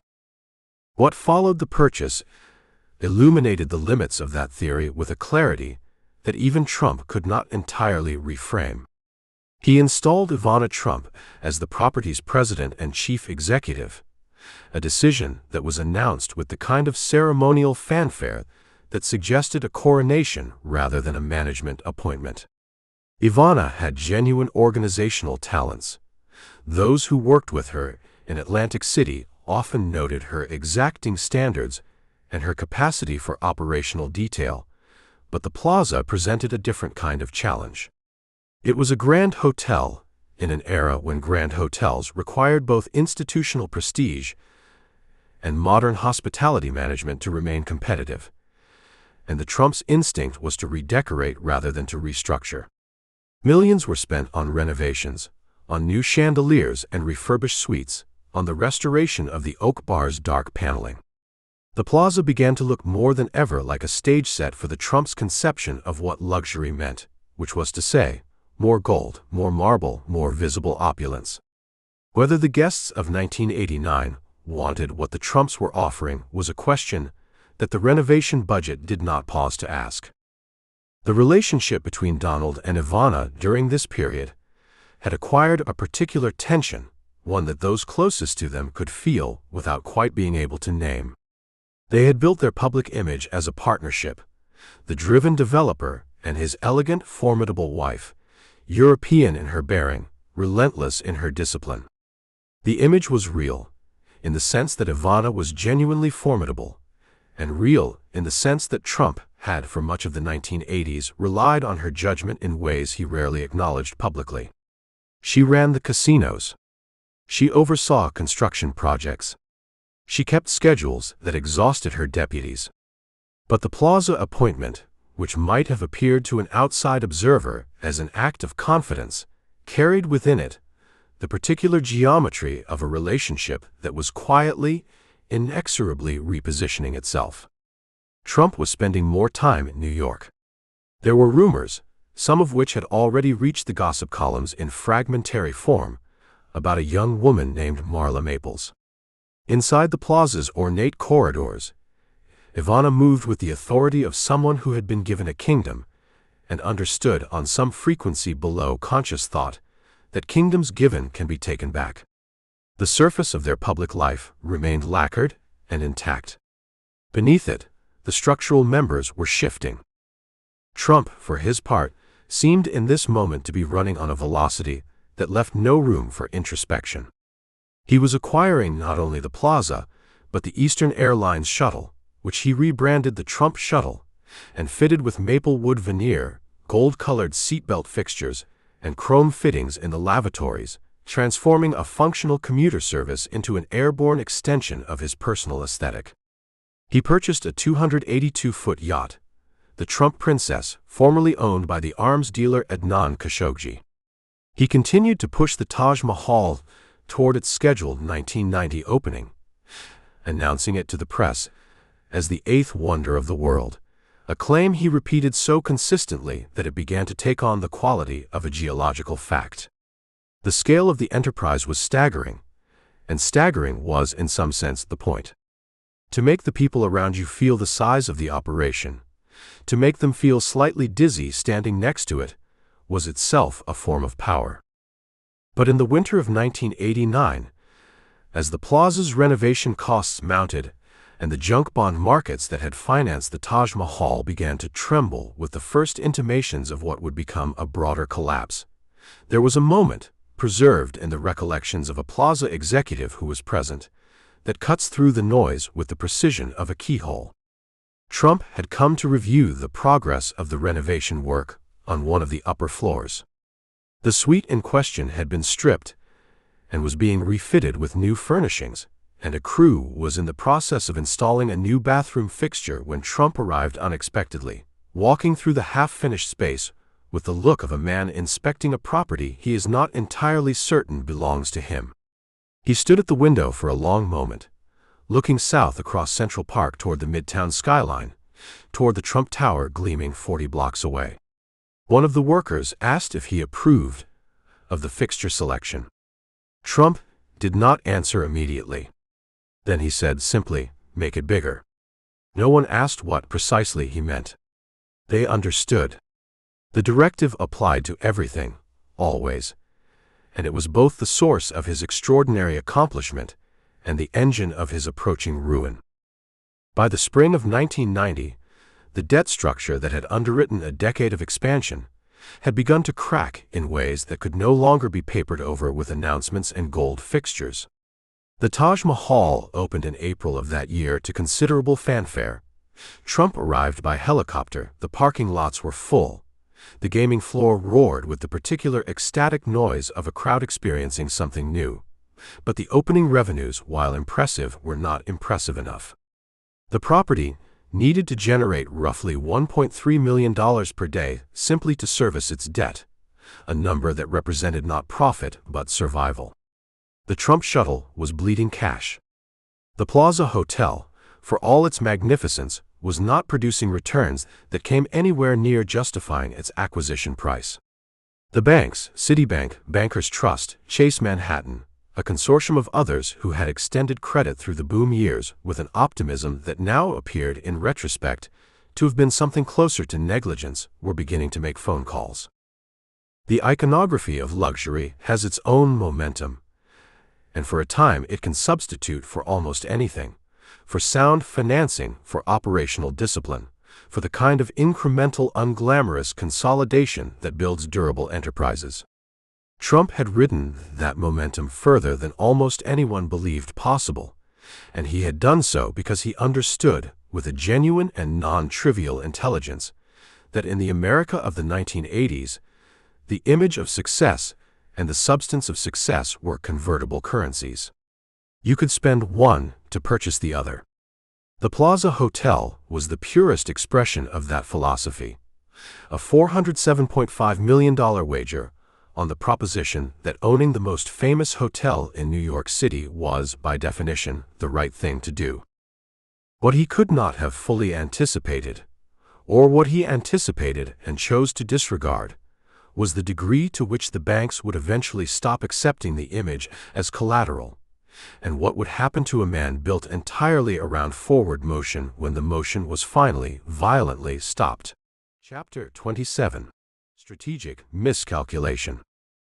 The aircraft sat on the tarmac at LaGuardia in the particular stillness that precedes a ceremony. Engines cold, ground crew arranged at respectful distances, the whole tableau carrying the self-conscious quality of a moment that knows it is being observed. It was June 8, 1989, and Donald Trump walked the length of the Boeing 727 with the measured pace of a man conducting a formal inspection, trailing a small retinue of executives and reporters who understood implicitly that their role was to witness rather than to participate. The plane's exterior was immaculate. Silver fuselage, a thick red stripe running its length, the word Trump rendered in the capitalized certitude that had by now become as recognizable as any corporate logo in America. Trump paused at the nose of the aircraft, looked up at the livery, and said nothing for a moment that stretched just long enough to register. Then he nodded, slowly, once, the way a man confirms a decision already made in a room that no one else was permitted to enter. Inside, the maple wood veneer gleamed under the cabin lighting. The seatbelt buckles were gold-colored. The lavatories had been fitted with chrome fixtures. It looked, one journalist present that day later wrote, less like a shuttle flight and more like a very fast hotel room. Trump would have considered this a compliment. The Trump Shuttle was, in the annals of American business, one of the more illuminating case studies in the gap between brand logic and operational reality. A gap that in the late 1980s Trump had become extraordinarily skilled at papering over, and which the airline would ultimately be unable to conceal. To understand why he bought it, and why the purchase made a peculiar kind of sense to him, even as it made little sense by any conventional financial measure, one must understand what the moment demanded of him, and what he had come to demand of himself. The year 1989 existed at the precise inflection point between the decade's triumphalism and its reckoning. The junk bond market, which had financed an era of leveraged acquisition with the breezy confidence of a man who has never personally experienced consequences, was beginning to develop the first visible fissures. Michael Milken would be indicted in March of that year. Drexel Burnham Lambert, the investment bank that had served as the decade's cathedral of creative financing, was moving toward the bankruptcy that would arrive in February 1990. The savings and loan crisis was consuming institutions across the country with an appetite that regulators were only beginning to fully comprehend. The air was changing. Those with finely calibrated instruments could detect it. Trump did not appear to have finely calibrated instruments, or if he did, he had chosen not to consult them. He was, in the spring of 1989, simultaneously managing the final push toward the Trump Taj Mahal's opening, overseeing the Plaza Hotel's renovation, maintaining the operational demands of two other Atlantic City casinos, servicing a personal debt load that various analysts had already begun to estimate in the range of $3 billion, and now adding to this portfolio an airline that he had purchased from the Eastern Airlines bankruptcy for $365 million, a figure financed almost entirely through loans from a consortium of banks whose continued enthusiasm for Trump-branded ventures was, in retrospect, one of the more puzzling phenomena of the era. He was not consolidating. He was accelerating. The logic, to the extent that it can be reconstructed, was the same logic that had animated the Plaza purchase, that the right acquisition, branded correctly, positioned at the intersection of luxury and aspiration, could transcend the arithmetic of its own financing. The Eastern Shuttle had been, before its parent company's collapse, a reliable and thoroughly unglamorous institution, the commuter backbone connecting Boston, New York, and Washington, D.C., serving business people who wanted frequency and punctuality and had no particular feelings about the chrome fixtures in the lavatories. It was, in the language of the hospitality industry, a utility. People used it the way they used elevators, without affection, without brand loyalty, with a single-minded focus on the destination. Trump's theory, and it was a genuine theory, not merely a rationalization, was that the Eastern Shuttle's customers were exactly the kind of affluent, status-conscious travelers who would respond to a premium experience. They were flying between the three power centers of American life. They were lawyers and bankers, and lobbyists and executives. They were, in Trump's estimation, his people, or the people who wanted to believe they were his people, which amounted to the same thing commercially. The renovation of the fleet cost somewhere between $1 million and $1.5 million per aircraft, depending on which accounting one consulted, figures that Trump's team did not dwell on publicly. The maple wood veneer was genuine maple. The upholstery had been selected with the same attention to textile that one might bring to a Manhattan penthouse. Flight attendants received new uniforms. The boarding process was redesigned to feel, As one Trump Organization memo described it, more like a private aviation experience. Trump himself contributed to the branding effort with the enthusiasm of a man who had found, in the airline, a canvas perfectly suited to his aesthetic convictions. He flew the shuttle himself with some regularity and was observed on at least one occasion straightening a window shade that had shifted slightly out of alignment with its neighbor, a detail so particular, so revealing of the obsessive visual control that underlay his public persona, that it lodged in the memory of the flight attendant who witnessed it and was still being recounted years later. But the core conflict of the Trump Shuttle was not aesthetic. It was structural, and it was present from the first day of operation. The shuttle routes, LaGuardia to Logan, LaGuardia to Reagan National, were among the most competitive in American aviation. U.S. Air operated the same corridors. Pan Am had its own shuttle service on the identical routes. The business traveler who flew Boston to New York on a Monday morning was not, as it turned out, making his carrier selection based on the quality of the Maplewood veneer. He was making it based on schedule, on frequency, on whether the 7 a.m. departure was reliably wheels up at 7 a.m. The Trump Shuttle offered one flight per hour. Its competitors offered the same. The chrome buckles added nothing to the on-time performance. The lavatories, however elegantly appointed, did not affect the headwinds over Connecticut. There was also the matter of the debt service. The $365 million acquisition loan carried interest obligations that required the shuttle to achieve load factors, the percentage of seats filled on each departure, that the competitive environment of the Boston, New York, Washington corridor could not reliably deliver. The route was mature. The demand was essentially fixed. There was no untapped market of gold buckle enthusiasts waiting to be converted. The shuttle needed to take customers from U.S. Air and Pan Am rather than grow the overall market, and it was attempting to do so in a segment where the switching costs for the regular business traveler were essentially zero. You booked the flight that fit your schedule. Brand affinity, in the utilitarian geometry of commuter aviation, was a secondary consideration. The man who understood this most clearly, and who attempted with increasing urgency to communicate it to Trump, was the shuttle's president, Bruce Nobles, a veteran airline executive who had been brought in to manage the operation, and who possessed the particular misfortune of being a realist working for a man constitutionally opposed to realism as a management philosophy. Nobles was competent, methodical, and possessed of the kind of operational discipline that the shuttle genuinely required. He understood load factors and yield management and the specific economics of short-haul aviation with the fluency of someone who had spent a career inside the industry's machinery.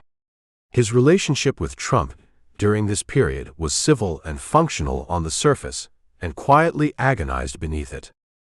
Nobles had understood within months of the shuttle's launch that the operation was not going to meet the revenue projections that had been used to justify the acquisition price.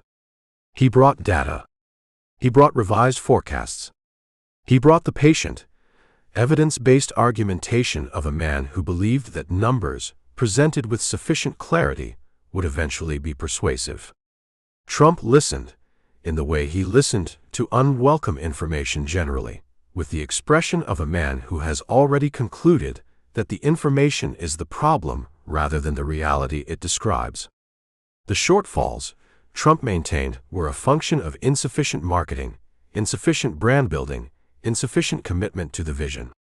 The solution was not to revise the vision, but to amplify it. More promotion. More visibility. More Trump. It was during one of these discussions, in the fall of 1989, that the keyhole moment arrived. The kind of exchange that, stripped of its context, might appear trivial, but that illuminates with the precision of a surgical lamp the character of the man at the center of it. Nobles had presented a proposal to simplify the shuttle's service offering, reduce the renovation costs on the remaining aircraft, standardize the interior fittings, focus the available capital on operational reliability rather than aesthetic distinction. The business case was clear.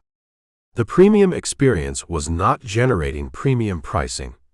The shuttle's fares were regulated to remain competitive, which meant the additional cost of the maple veneer was being absorbed entirely by the operation rather than passed on to the customer. The math recommended simplicity. Trump's response, as recalled by an executive who was present, was immediate and categorical. "We're not running a bus service," he said. The conversation ended there. The chrome fixtures remained. The maple veneer was extended to the aircraft, still awaiting renovation. The vision, such as it was, remained intact, a monument to the proposition that if you built it beautifully enough, the mathematics would eventually accommodate themselves to the beauty. They did not. By the end of 1989, the Trump Shuttle had failed to make a single interest payment on its acquisition debt. The banks, which had extended the initial financing with the optimism characteristic of the era, and were now watching the broader real estate and junk bond markets deteriorate with something approaching panic, were not in a forgiving mood. Negotiations began. The careful, exhausting, pride-eroding negotiations that Trump had always managed to avoid, in which the man across the table holds your debt and therefore holds, in the most literal financial sense, a portion of your future. The shuttle's lenders would eventually agree to a restructuring arrangement in which they assumed the obligation in exchange for an equity stake, effectively taking the operation out of Trump's hands while allowing him to retain, for a period, the branding arrangement that kept his name on the fuselage. The name on the fuselage. It was, in the end, what remained longest. The livery, the logo, the capitalized assertion of identity painted on aircraft that were now, in the practical sense, no longer his. Trump had paid $365 million, and the interest payments thereon for the right to see his name at 30,000 feet, carried between the cities where power lived, recognized by the bankers and lawyers who looked up from their briefcases as the aircraft taxied past. Whether this constituted a return on investment was a question that depended entirely on which currency you believed ultimately mattered. For a man who had always maintained that perception and value were convertible, that what people believed you owned was functionally equivalent to what you actually owned, the shuttle had been, on its own terms, not entirely without logic. The Trump name had gained a new dimension of reach. It had entered the vocabulary of the business traveler, the commuter, the person who read the Wall Street Journal at gate B7 and looked up to see the red stripe and the capitalized certainty moving past the window. The brand had been extended, amplified, made three-dimensional and airborne. But the banks did not accept perception as collateral, and by the spring of 1990, as the full weight of Trump's debt structure began pressing down on every corner of his empire simultaneously, the casinos, the hotel, the shuttle, the yacht, the real estate holdings that had seemed, 5 years earlier, to constitute an unassailable fortress of net worth, it was becoming clear that the decade's most flamboyant practitioner of the art of the deal had constructed something that resembled, from a sufficient distance, less a business empire than an extraordinarily elaborate illusion, one that required, for its continued existence, a set of conditions that the world of 1990 was no longer willing to provide. The shuttle would be sold to U.S. Air in 1992, rebranded, stripped of its maple veneer, the chrome buckles replaced with standard hardware. The routes would continue, carrying the same bankers and lawyers and lobbyists between the same cities, largely indifferent to the change in ownership, focused as they had always been on the schedule and the headwinds and the destination. What none of them could have known, boarding their flights in the autumn of 1990, as Trump's bankers gathered in conference rooms across Midtown Manhattan with spreadsheets that described, in the dispassionate language of finance, the dimensions of a crisis that had been years in the making, was that the man whose name had briefly graced their fuselages was about to face a reckoning that would test, more severely than anything that had come before, the central proposition of his life, that will, and the performance of confidence, could substitute for almost anything, including, if necessary, solvency itself. Chapter 28. The Taj Mahal and the Junk Bond Bubble. The sound hit you before anything else. It arrived, not as music exactly, but as a kind of atmospheric pressure. The combined sonic output of nearly 3,000 slot machines operating simultaneously. A white noise, so total and so insistent that it reorganized the senses, pushed thought to the periphery, and left in its place something more primitive and immediate. On April 5, 1990, the Trump Taj Mahal opened its doors to the Atlantic City boardwalk, and the crowd that poured through them. Estimates ranged from 30 to 50,000 people across that first day, entered a space so deliberately overwhelming that the overwhelm itself was the point. Minarets rose 11 stories above the boardwalk. The exterior was clad in a fantasia of domes and towers that owed more to Hollywood's conception of the subcontinent than to any specific architectural tradition. A confection of onion domes and decorative arches that announced, with the subtlety of a cannon shot, that what lay inside had no obligation to the ordinary. Trump moved through it all that morning in a dark suit, shaking hands, pausing for photographs, working the room the way he had always worked rooms, with the particular combination of physical confidence and practiced spontaneity that made each person he greeted feel, briefly, like the most important person in the building. He looked like a man at the apex of something. He looked like a man who had won. What the cameras did not capture, and what the celebratory noise of 3,000 slot machines effectively drowned out, was the specific arithmetic that governed every hour of the Taj Mahal's existence from the moment its doors opened. The property had cost, by the time the ribbon was cut, approximately $1.1 billion to complete, a figure that had begun its life as a more manageable projection and had grown, through the years of construction and delay and design revision, and Trump's habitual insistence on more of everything, into a number that sat at the outer boundary of what the American casino industry had ever attempted to finance. And it had been financed almost entirely through junk bonds, high-yield, high-risk instruments carrying interest rates of 14%, issued through the mechanisms that Michael Milken had spent the previous decade constructing, and that were now, in the spring of 1990, in the process of catastrophic unraveling. To place the Taj Mahal's financing in its proper context requires a brief accounting of what the junk bond market had been and what it was in the process of becoming. Through most of the 1980s, Milken and Drexel Burnham Lambert had operated on the proposition that below investment-grade bonds, instruments that the established ratings agencies considered too risky to recommend to institutional investors, could be packaged and sold at sufficient yield to attract a new class of buyer willing to accept the risk in exchange for the return. The theory was not without intellectual merit. Milken's early research had demonstrated that a diversified portfolio of high-yield bonds could outperform investment-grade alternatives, even accounting for default rates. The problem was not the theory. The problem was what happened when the theory became a culture, when the instruments multiplied beyond the capacity of any reasonable diversification to contain the systemic risk, when the money began moving so fast and in such volume that the underlying creditworthiness of the borrowers became, in the fever of the moment, a secondary consideration. By March 1989, when Milken was indicted on 98 counts of racketeering and securities fraud, the fever had already broken. Drexel Burnham Lambert filed for bankruptcy in February 1990, 2 months before the Taj Mahal opened, and the market for new junk bond issuances had effectively seized. The institutions that had purchased Trump's Taj Mahal bonds were now holding paper on a casino that needed to generate approximately $1.3 million per day, every day, simply to cover its interest obligations. Not profit. Not growth. Survival. The number was not a projection or a target. It was the floor below which everything collapsed, and it had been baked into the instrument from the day of issuance by the simple, unforgiving mathematics of 14% annual interest applied to roughly $675 million in outstanding bonds. The core conflict of the Taj Mahal was therefore not a question of operations or marketing, or the quality of the gaming experience, though all of these would eventually become relevant.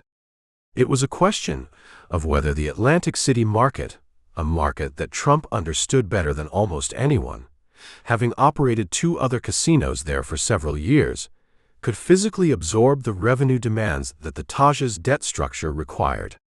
Atlantic City in 1990 was not an expanding frontier. It was a mature gaming market with a fixed geographic catchment area, drawing primarily from the Philadelphia and New York metropolitan regions, constrained by the simple fact that the supply of gambling establishments had been growing faster than the supply of gamblers willing to fill them. The Trump Plaza and the Trump Castle were already competing for the same pool of customers. The Taj Mahal did not enter a vacuum. It entered a crowded room and demanded that the room make itself larger. It could not. Within weeks of the opening, the Internal Revenue reports, documents that Trump's casino management team reviewed with the particular anxiety of people watching a gauge they cannot afford to see drop, began showing numbers that fell short of the projections used to justify the bonds. Not catastrophically short, not in those early weeks, but short in the way that a ship takes on water, slowly enough that the crew debates whether to be alarmed, and then all at once. The slot machines roared. The tables were busy. The boardwalk crowds came, drawn by the spectacle and the novelty and the sheer improbability of the building's existence. But the high rollers, the premium players whose losses constituted the disproportionate share of any casino's revenue, distributed themselves across the market rather than concentrating at the Taj, and their absence from the projections assumptions became, as the weeks accumulated, an increasingly difficult gap to explain away. Trump's response to this emerging reality followed the pattern that had characterized his management style throughout the decade. He looked for the narrative that preserved the forward momentum and dismissed or deferred the narrative that recommended caution. He spoke to the press with the practiced fluency of a man who had learned that confidence, expressed at sufficient volume and with sufficient specificity, could function as a form of financial management. The Taj was extraordinary. The Taj was unmatched. The Taj would perform. He had built the 8th wonder of the world, and the world would recognize it. The bondholders, reading these statements in their offices in New York and Los Angeles and Chicago, were not entirely reassured, but neither were they yet positioned to act. The covenants of the bond indentures gave them limited recourse in the short term. They watched, and they waited, and they calculated. The figure who moved closest to the operational center of this crisis was Steve Hyde, the president of Trump's casino operations, and a man who occupied, in the organizational structure of Trump's Atlantic City empire, the unenviable position of the person responsible for making the numbers work while reporting to a man who had decided what the numbers would be before they existed. Hyde was a genuine casino professional, experienced, methodical, possessed of the kind of granular knowledge of gaming operations that Trump respected in principle and frequently overruled in practice. He had watched the Taj Mahal's construction with admiration for its scale and mounting concern for its economics, and by the spring of 1990 his concern had calcified into something closer to dread. Hyde had, in the months before the opening, prepared analyses that documented with uncomfortable precision the gap between the Taj's required revenue performance and what the Atlantic City market could realistically deliver. He had presented these analyses. He had argued with the careful persistence of a man who understood both the numbers and the temperament of the man he was presenting them to, that the bond structure needed to be addressed before the opening rather than after, that a preemptive negotiation with bondholders, conducted from a position of relative strength, would produce terms vastly more favorable than whatever negotiation would be forced upon them by a revenue shortfall that the numbers suggested was not merely possible but probable. Trump had listened. Trump had concluded that the opening would change the picture. The opening did not change the picture. The keyhole moment in this chapter of the Taj Mahal's history came not in a boardroom or a banker's meeting, but on the casino floor itself, sometime in the early weeks of operation, in an exchange that has been recounted by multiple members of Trump's Atlantic City management team with the kind of consistency that suggests it has achieved the status of institutional memory. Trump was walking the floor with Hyde and a small group of executives, reviewing the operation in the way he always reviewed his properties, personally, visually, with the proprietary attention of a man for whom ownership was a physical as well as a legal condition.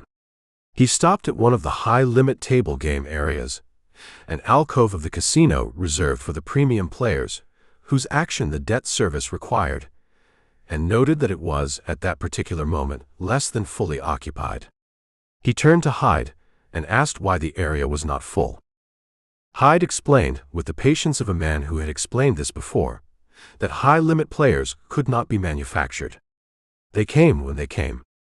They were courted through relationships and comps, and the patient cultivation of the kind of trust that brought a man with $100,000 credit line back to the same property repeatedly. It was a long game. The tables would be full when the program was fully operational. Trump looked at the empty chairs for a moment. Then he said that he wanted the area redesigned, more visible from the main floor, more prominent, arranged to signal to the average gambler walking past that this was where the serious action happened, that aspiration had a geography and this was it. The redesign would cost money they did not have in a budget that had no room for it. The executives exchanged the particular glance of people who have learned not to exchange glances in front of their employer. The redesign was ordered. It was characteristic, and it was not entirely without logic. Trump had built a career on the insight that the visible signifiers of success attracted success, that if you made a thing look like what winning looked like, winning would follow. The theory had worked in Manhattan real estate, where perception was genuinely constitutive of value. It had worked to a degree, with the art of the deal and the celebrity that the book had generated. It had not worked with the Shuttle, and it was not working with the Taj, for the simple reason that casino customers, unlike real estate buyers, were not purchasing a symbol. They were pursuing an experience with specific mathematical properties, and no amount of redesigned high-limit alcoves could alter the underlying arithmetic of their losses and the property's gains. By the summer of 1990, the Taj Mahal had missed its first interest payment to bondholders. The event triggered a formal default process and the beginning of negotiations that would consume the next several months and ultimately result in a restructuring agreement in which bondholders accepted a reduction in their interest rate in exchange for equity in the casino, a transaction that cost Trump a portion of his ownership stake and subjected him, for the first time in his career, to the authority of a board that included representatives of the people he owed money to. The restructuring was presented publicly as an orderly resolution, a demonstration of Trump's ability to manage complexity and emerge from crisis intact. In the technical sense, this was not entirely wrong. The Taj Mahal continued to operate. The doors remained open. The slot machines continued their roar. But the restructuring of the Taj Mahal's debt was not an isolated event. It was a signal, and the people who read signals for a living, the bankers at Citibank and Chase Manhattan and Bankers Trust, the analysts at the credit rating agencies, the lawyers who drafted loan covenants for a living, read it with the attention it deserved. Trump's total personal debt load had been estimated by the summer of 1990 at somewhere between $2 and $3 billion. The properties that secured that debt, the casinos, the hotel, the shuttle, the real estate holdings, were producing revenues that in the aggregate were insufficient to service it. The restructuring of the Taj was the first public acknowledgement that the mathematics had become, in the clinical language of finance, unsustainable. The junk bond bubble that had financed the Taj Mahal was, by the autumn of 1990, fully and unmistakably deflated.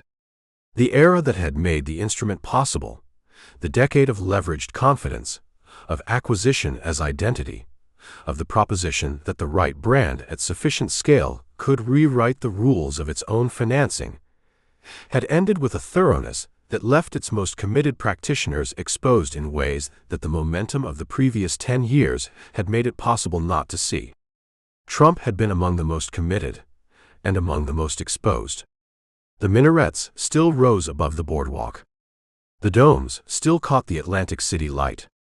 The building was magnificent and indebted and open, and for the moment that was enough.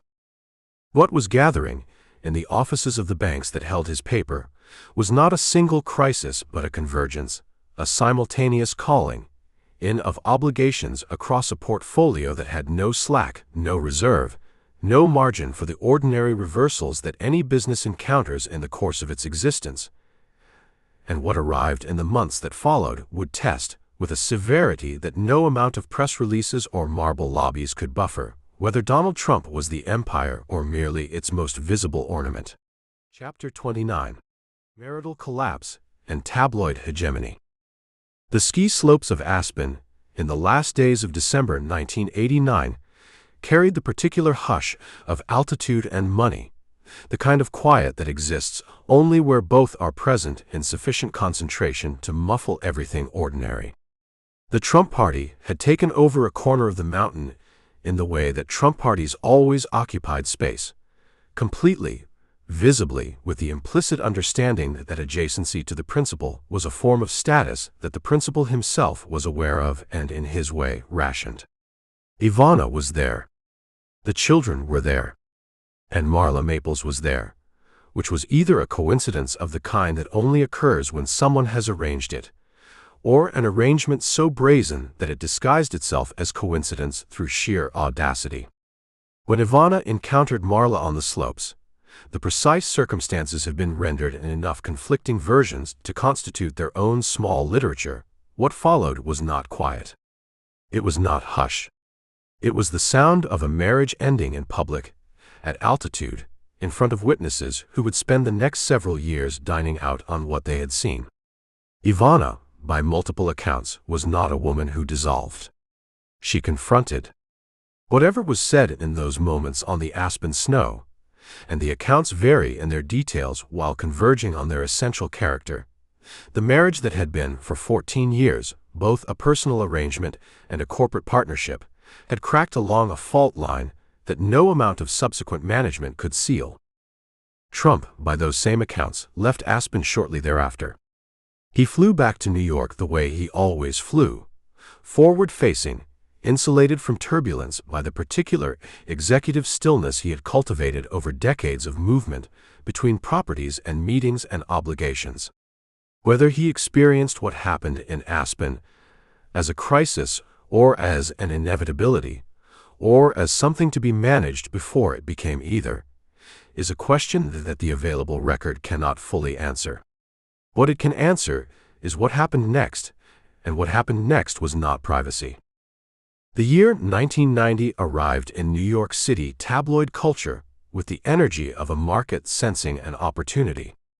The New York Post and the Daily News had spent the better part of a decade in a circulation war that had transformed the city's tabloid press into something resembling a competitive sport, with celebrity scandal as the primary athletic event.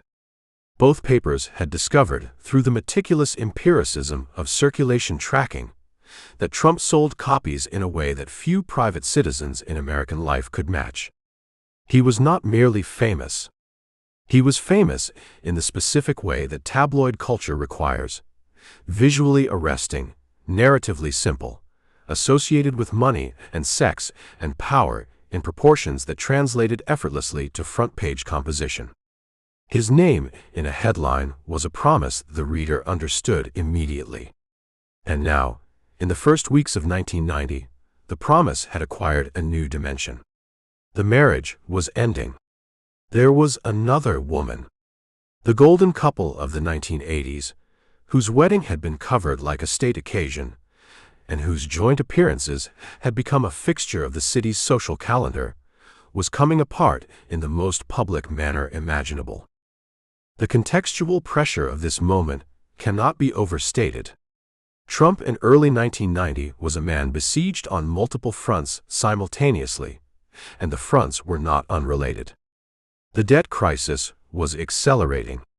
The Taj Mahal had opened to fanfare and was already showing the revenue shortfalls that its bond structure could not absorb. The shuttle was bleeding cash. The Plaza Hotel renovation had cost more than projected and was producing less than hoped. The banks that had financed his decade of expansion were beginning to move from patience to anxiety, and anxiety in banking is the precursor to action. At the precise moment when Trump most needed to project stability, to his lenders, to his bondholders, to the market of perception that he had always understood was as real as any balance sheet, his personal life was disintegrating in the pages of newspapers that 3 million people read each morning on the subway. The tabloids did not merely cover the story. They became its primary venue.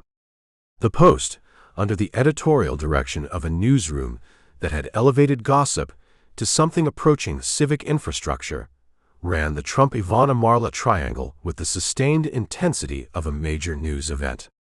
Headlines were composed with the craft of people who understood that 6 words at 72-point type were a literary form with its own rules and its own aesthetic standards. Split was followed by Ivana Better Deal, which was followed by the headline that entered the permanent vocabulary of New York tabloid history: "Best sex I've ever had," attributed, by a sourcing arrangement that was never fully transparent, to Marla Maples' assessment of her relationship with Trump. Whether Maples had said this, said something like it, implied it, or never said anything of the kind, was a question that the tabloid ecosystem of 1990 was not equipped to adjudicate and not particularly motivated to pursue. The headline existed. It was read. It was discussed. It became, in the strange alchemy of media reality, a fact. Trump's relationship with the tabloids during this period was one of the most revealing expressions of his character under pressure. Another man, a man more instinctively private or more conventionally strategic about reputation management, might have attempted to withdraw from the coverage, to deny, to deflect, to allow lawyers to construct a perimeter of silence around the dissolution. Trump did something different, and in doing so, revealed the particular nature of his relationship with public attention, which was that he could not conceptualize a distinction between good coverage and bad coverage in the way that most public figures learned through painful experience to maintain. Coverage was coverage.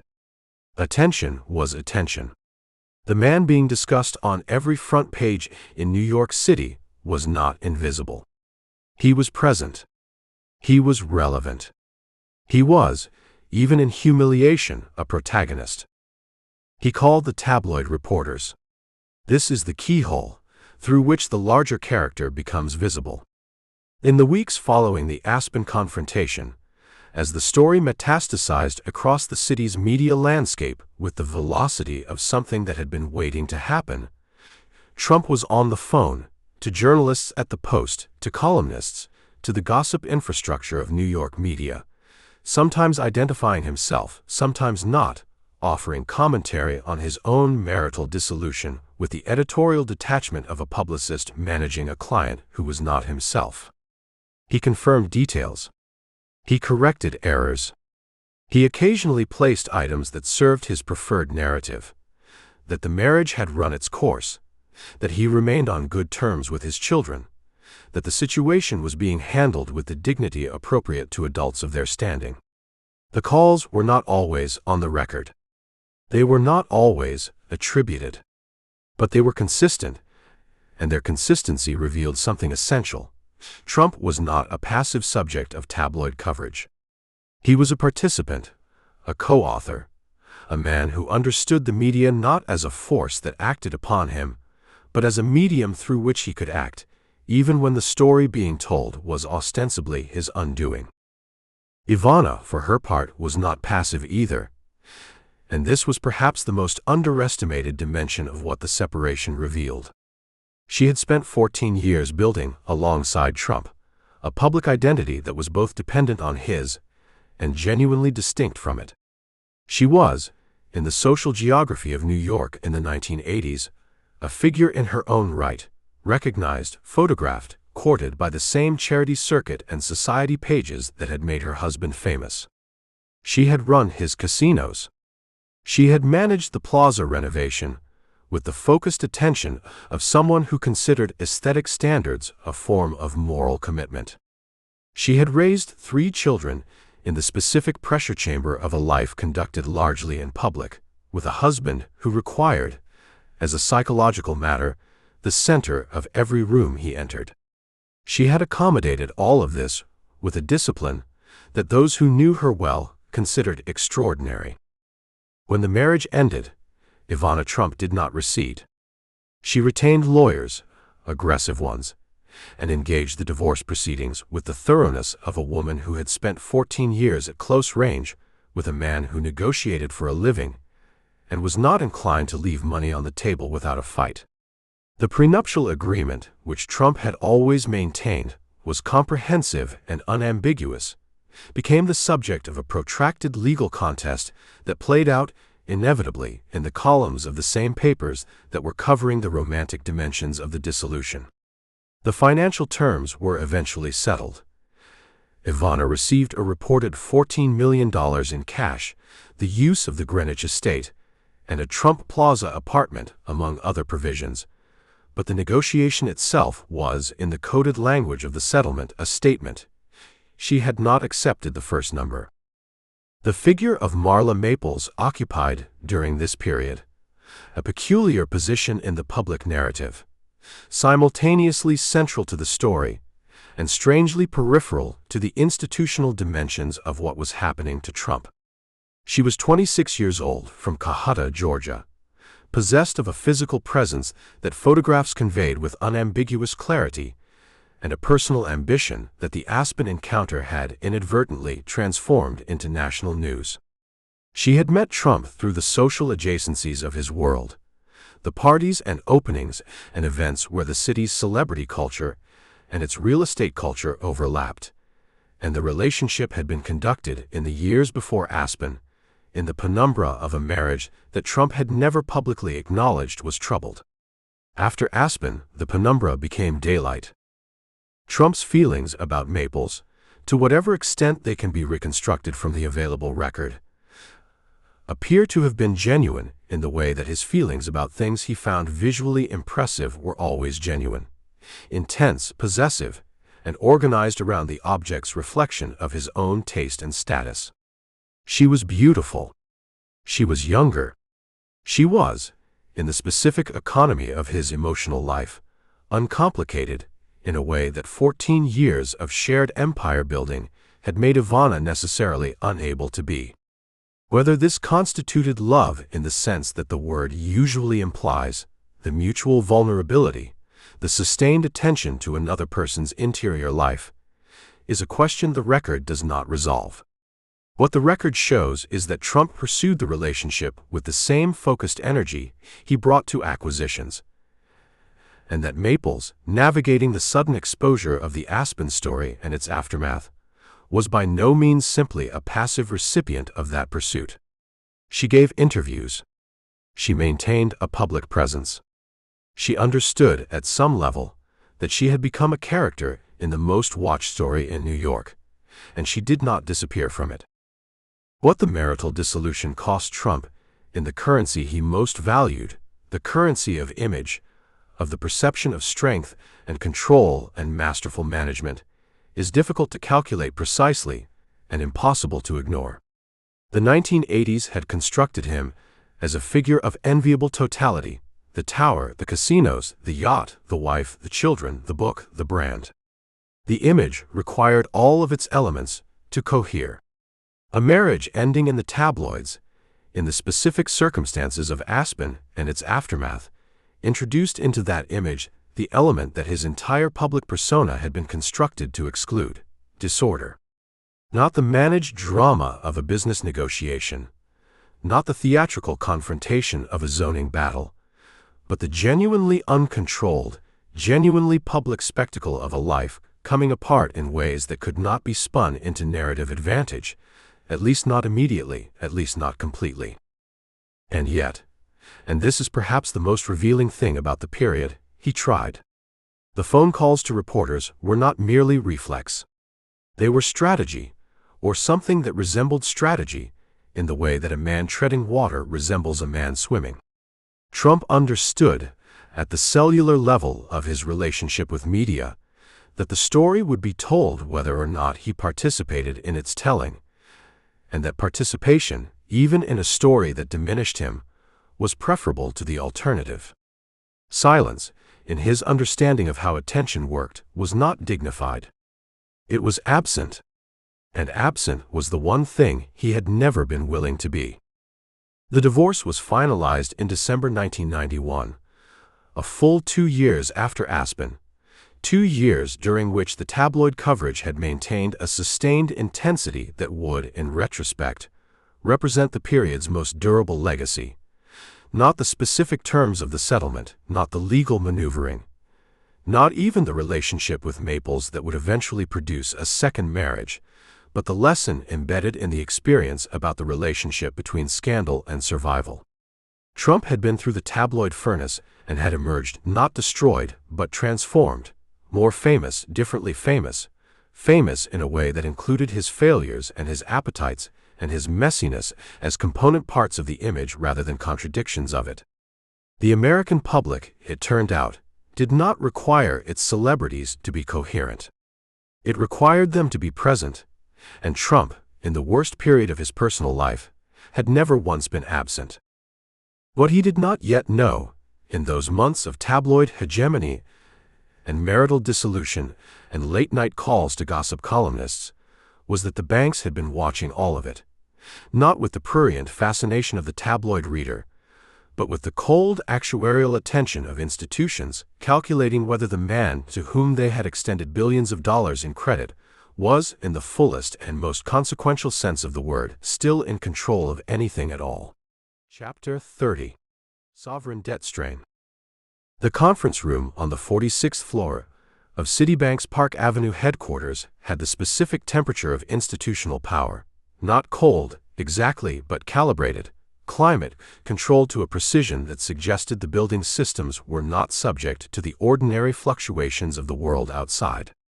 It was the summer of 1990, and the men assembled around the table represented in aggregate a claim on Donald Trump's future that exceeded $3 billion. They had not come to negotiate in the conventional sense. They had come because the alternative to negotiation was liquidation, and liquidation, as each of them understood with the clarity that self-interest reliably provides, would return them less than the restructuring they were there to design. Trump sat at the table with the particular stillness of a man who has calculated correctly that the appearance of calm is the only leverage he has left. His lawyers flanked him. His financial advisors had prepared documents that translated the wreckage of his balance sheet into the language of orderly process, columns of numbers that described with the dispassionate precision of accounting a situation that was, in human terms, something closer to free fall. He looked at the bankers across the table with the expression he had spent a career perfecting, the expression of a man who believes, or who has decided to perform believing, that the meeting will go his way. It was not obvious that it would. The banks represented at that table: Citibank, Bankers Trust, Chase Manhattan, Manufacturers Hanover, a consortium of others that had extended credit through the boom years with the optimism of institutions that had confused a bull market for permanent condition, had spent the preceding months receiving reports from their workout divisions that described in escalating detail the dimensions of the Trump exposure. Workout divisions are the bank's designated pessimists, the departments staffed by people whose professional function is to look at collateral and assess without sentiment what it will bring in a distressed sale. Their reports on Trump's portfolio in the summer of 1990 were not encouraging. The Atlantic City casinos were generating revenue, but not enough revenue to service the debt secured against them. The Plaza Hotel was an asset of genuine value, encumbered by an acquisition price that genuine value could not justify. The Trump Shuttle was bleeding.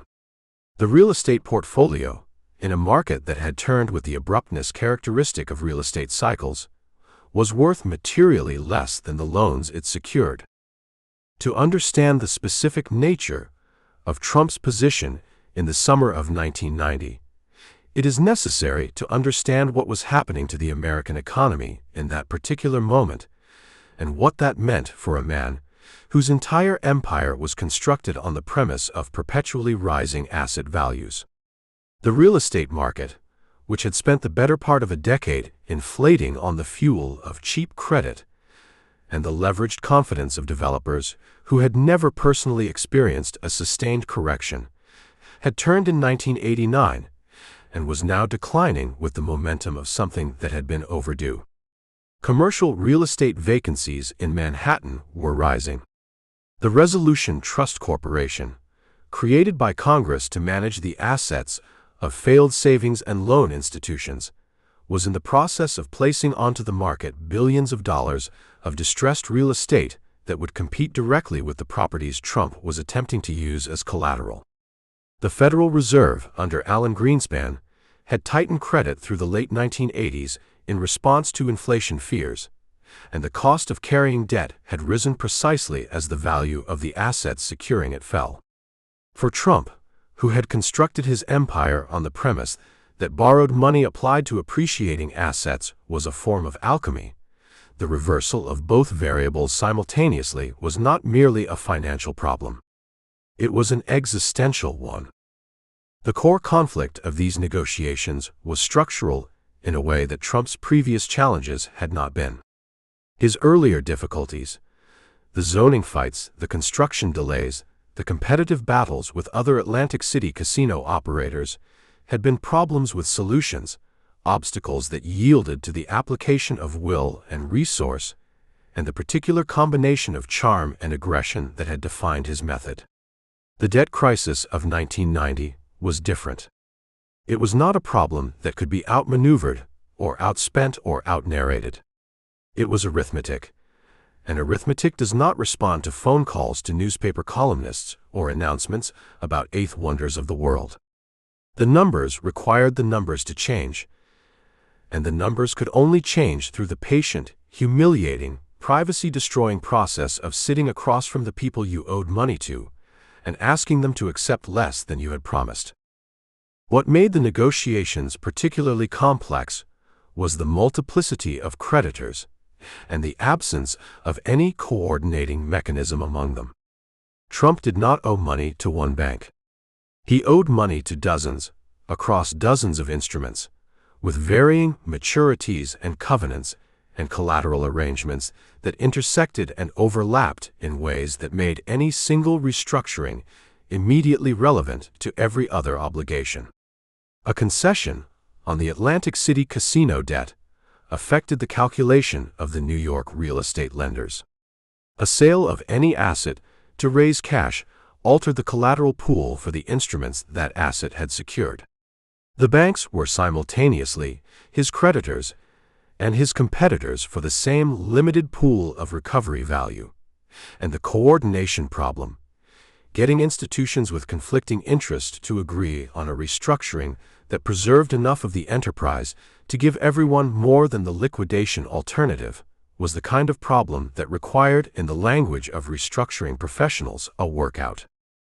The workout was managed, on the banking side, by a rotating cast of senior credit officers and outside advisors who had been through similar exercises with other over-leveraged borrowers, and who brought to the Trump situation the brisk efficiency of people for whom distress is a professional specialty rather than a personal catastrophe.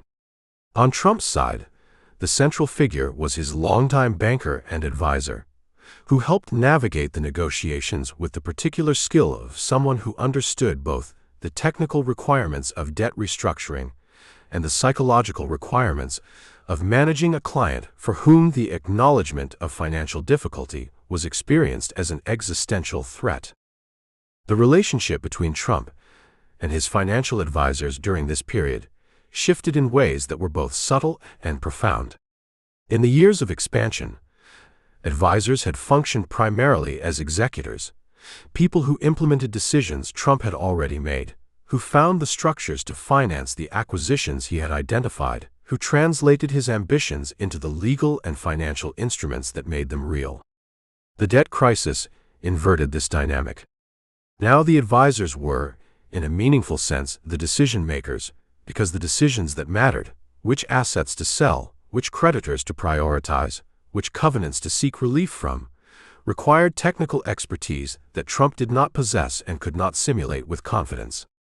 He was, for the first time in his career, in a room where bluster had no currency, and where the expertise of the people around him was not a resource he could deploy, but a dependency he could not escape. He managed this dependency the way he managed most forms of vulnerability, by refusing, at the surface level, to acknowledge it. The negotiations, as described by participants who have spoken over the years with varying degrees of candor, were characterized by Trump's insistence on engaging directly with the senior bankers across the table, rather than allowing the process to be managed entirely by the restructuring professionals on both sides. He wanted to be in the room. He wanted to be heard. He wanted the bankers to understand that they were dealing not with a failed borrower in the conventional sense, but with a man whose name, whose brand, whose continued public prominence was itself a form of value that the restructuring needed to preserve if it was going to produce the returns they were seeking. The argument was not irrational. A Trump casino, operating under a bankruptcy reorganization, was worth more than the same physical plant operating under a different name, because the Trump brand attracted customers in a way that the underlying real estate could not replicate on its own. The name was collateral. It was, by this point, perhaps the most valuable thing he had left. The keyhole moment in the negotiations, the exchange that those present have returned to most consistently in subsequent retellings, occurred during a particularly tense session in which the banks were pressing for a personal liquidity arrangement that would impose strict limits on Trump's monthly expenditures. The proposal, which was both standard in distressed borrower situations and genuinely humiliating in its specificity, called for Trump to operate on a monthly personal allowance while the restructuring was negotiated, a sum that his advisors had determined was sufficient for reasonable personal expenses, and that the bank's workout officers had determined was consistent with the dignity appropriate to a borrower who was asking for their forbearance. The number, depending on the account, was somewhere in the range of $450,000 per month. By any ordinary measure, it was an extraordinary sum. By the measure of Trump's expenditures at the apex of his expansion, the staff, the properties, the aircraft, the maintenance of a lifestyle that was itself a marketing instrument, it represented a constraint so severe as to be nearly incomprehensible. Trump, according to multiple accounts of the session, did not accept the number quietly. He argued. He explained, with the specific fluency of a man who has thought about this more than the people across the table have anticipated, that the allowance was insufficient, not because of personal extravagance, but because the maintenance of the Trump image was a business requirement rather than a personal indulgence. The helicopter, the staff, the ability to arrive at a property in a manner consistent with the brand, these were not luxuries. They were operational necessities. Without them, the brand degraded, the casino revenues softened, the recovery value the banks were seeking diminished. He was asking them to spend money on his lifestyle in order to protect their investment. He delivered this argument without apparent irony. The banks, to a degree that continues to surprise those who examine the record without the benefit of the decade's context, accepted a version of it. The final allowance was reported to be higher than the initial proposal, in an acknowledgement that the Trump brand had genuine commercial value that required some maintenance investment to preserve. It was, in the annals of debt restructuring, A remarkable concession, one that reflected both the unusual nature of the asset being restructured and the unusual nature of the man doing the restructuring.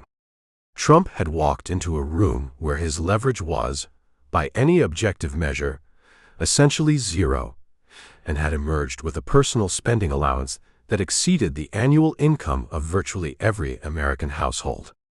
He had done it by persuading his creditors that his own visibility was worth paying for.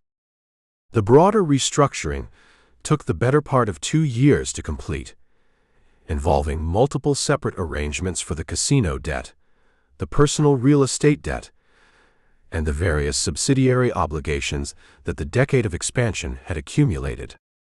The banks forgave portions of what they were owed. They extended maturities. They accepted reduced interest rates. They took equity stakes in assets in exchange for debt relief, becoming in effect reluctant partners in the Trump enterprise rather than arm's-length creditors. The restructuring was not, in the technical sense, a bankruptcy, a distinction that Trump would maintain with vehemence for the remainder of his life, in the face of the persistent and not entirely inaccurate observation that the practical differences between what happened to his empire in 1990 and 1991 and a formal bankruptcy proceeding were primarily cosmetic. The banks took losses. The bondholders took losses. The creditors accepted less than they were owed. The enterprise survived. Trump survived with it, though survival in this context had a specific meaning. He emerged from the restructuring with his name intact, his public presence undiminished in its volume, if not its luster, his properties still operating under their familiar livery. What he did not emerge with was the independence he had entered the decade possessing. The banks now had covenants. The bondholders had board representation.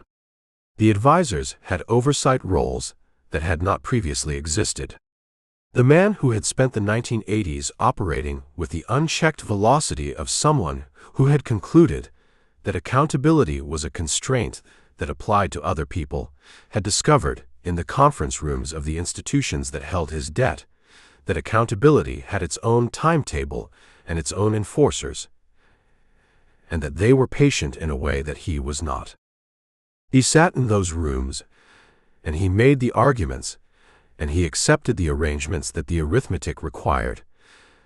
And when the meetings were over, he returned to his office and called the newspapers and talked about how strong everything was, how the deals he was making were the best deals anyone had ever made, how the banks were lucky to have him as a borrower because the alternative was worse for everyone.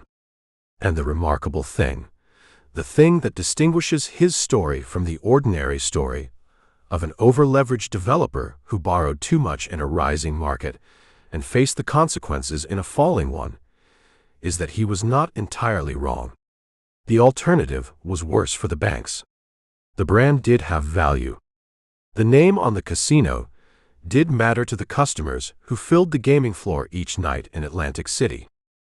But in the private offices where the restructuring documents were being drafted, where the lawyers were tabulating what had been lost and what remained, a quieter accounting was also underway, one that would take years to fully surface, and that would reveal, with the patience of compound interest applied in reverse, the true cost of a decade built on the proposition that debt was just another word for ambition.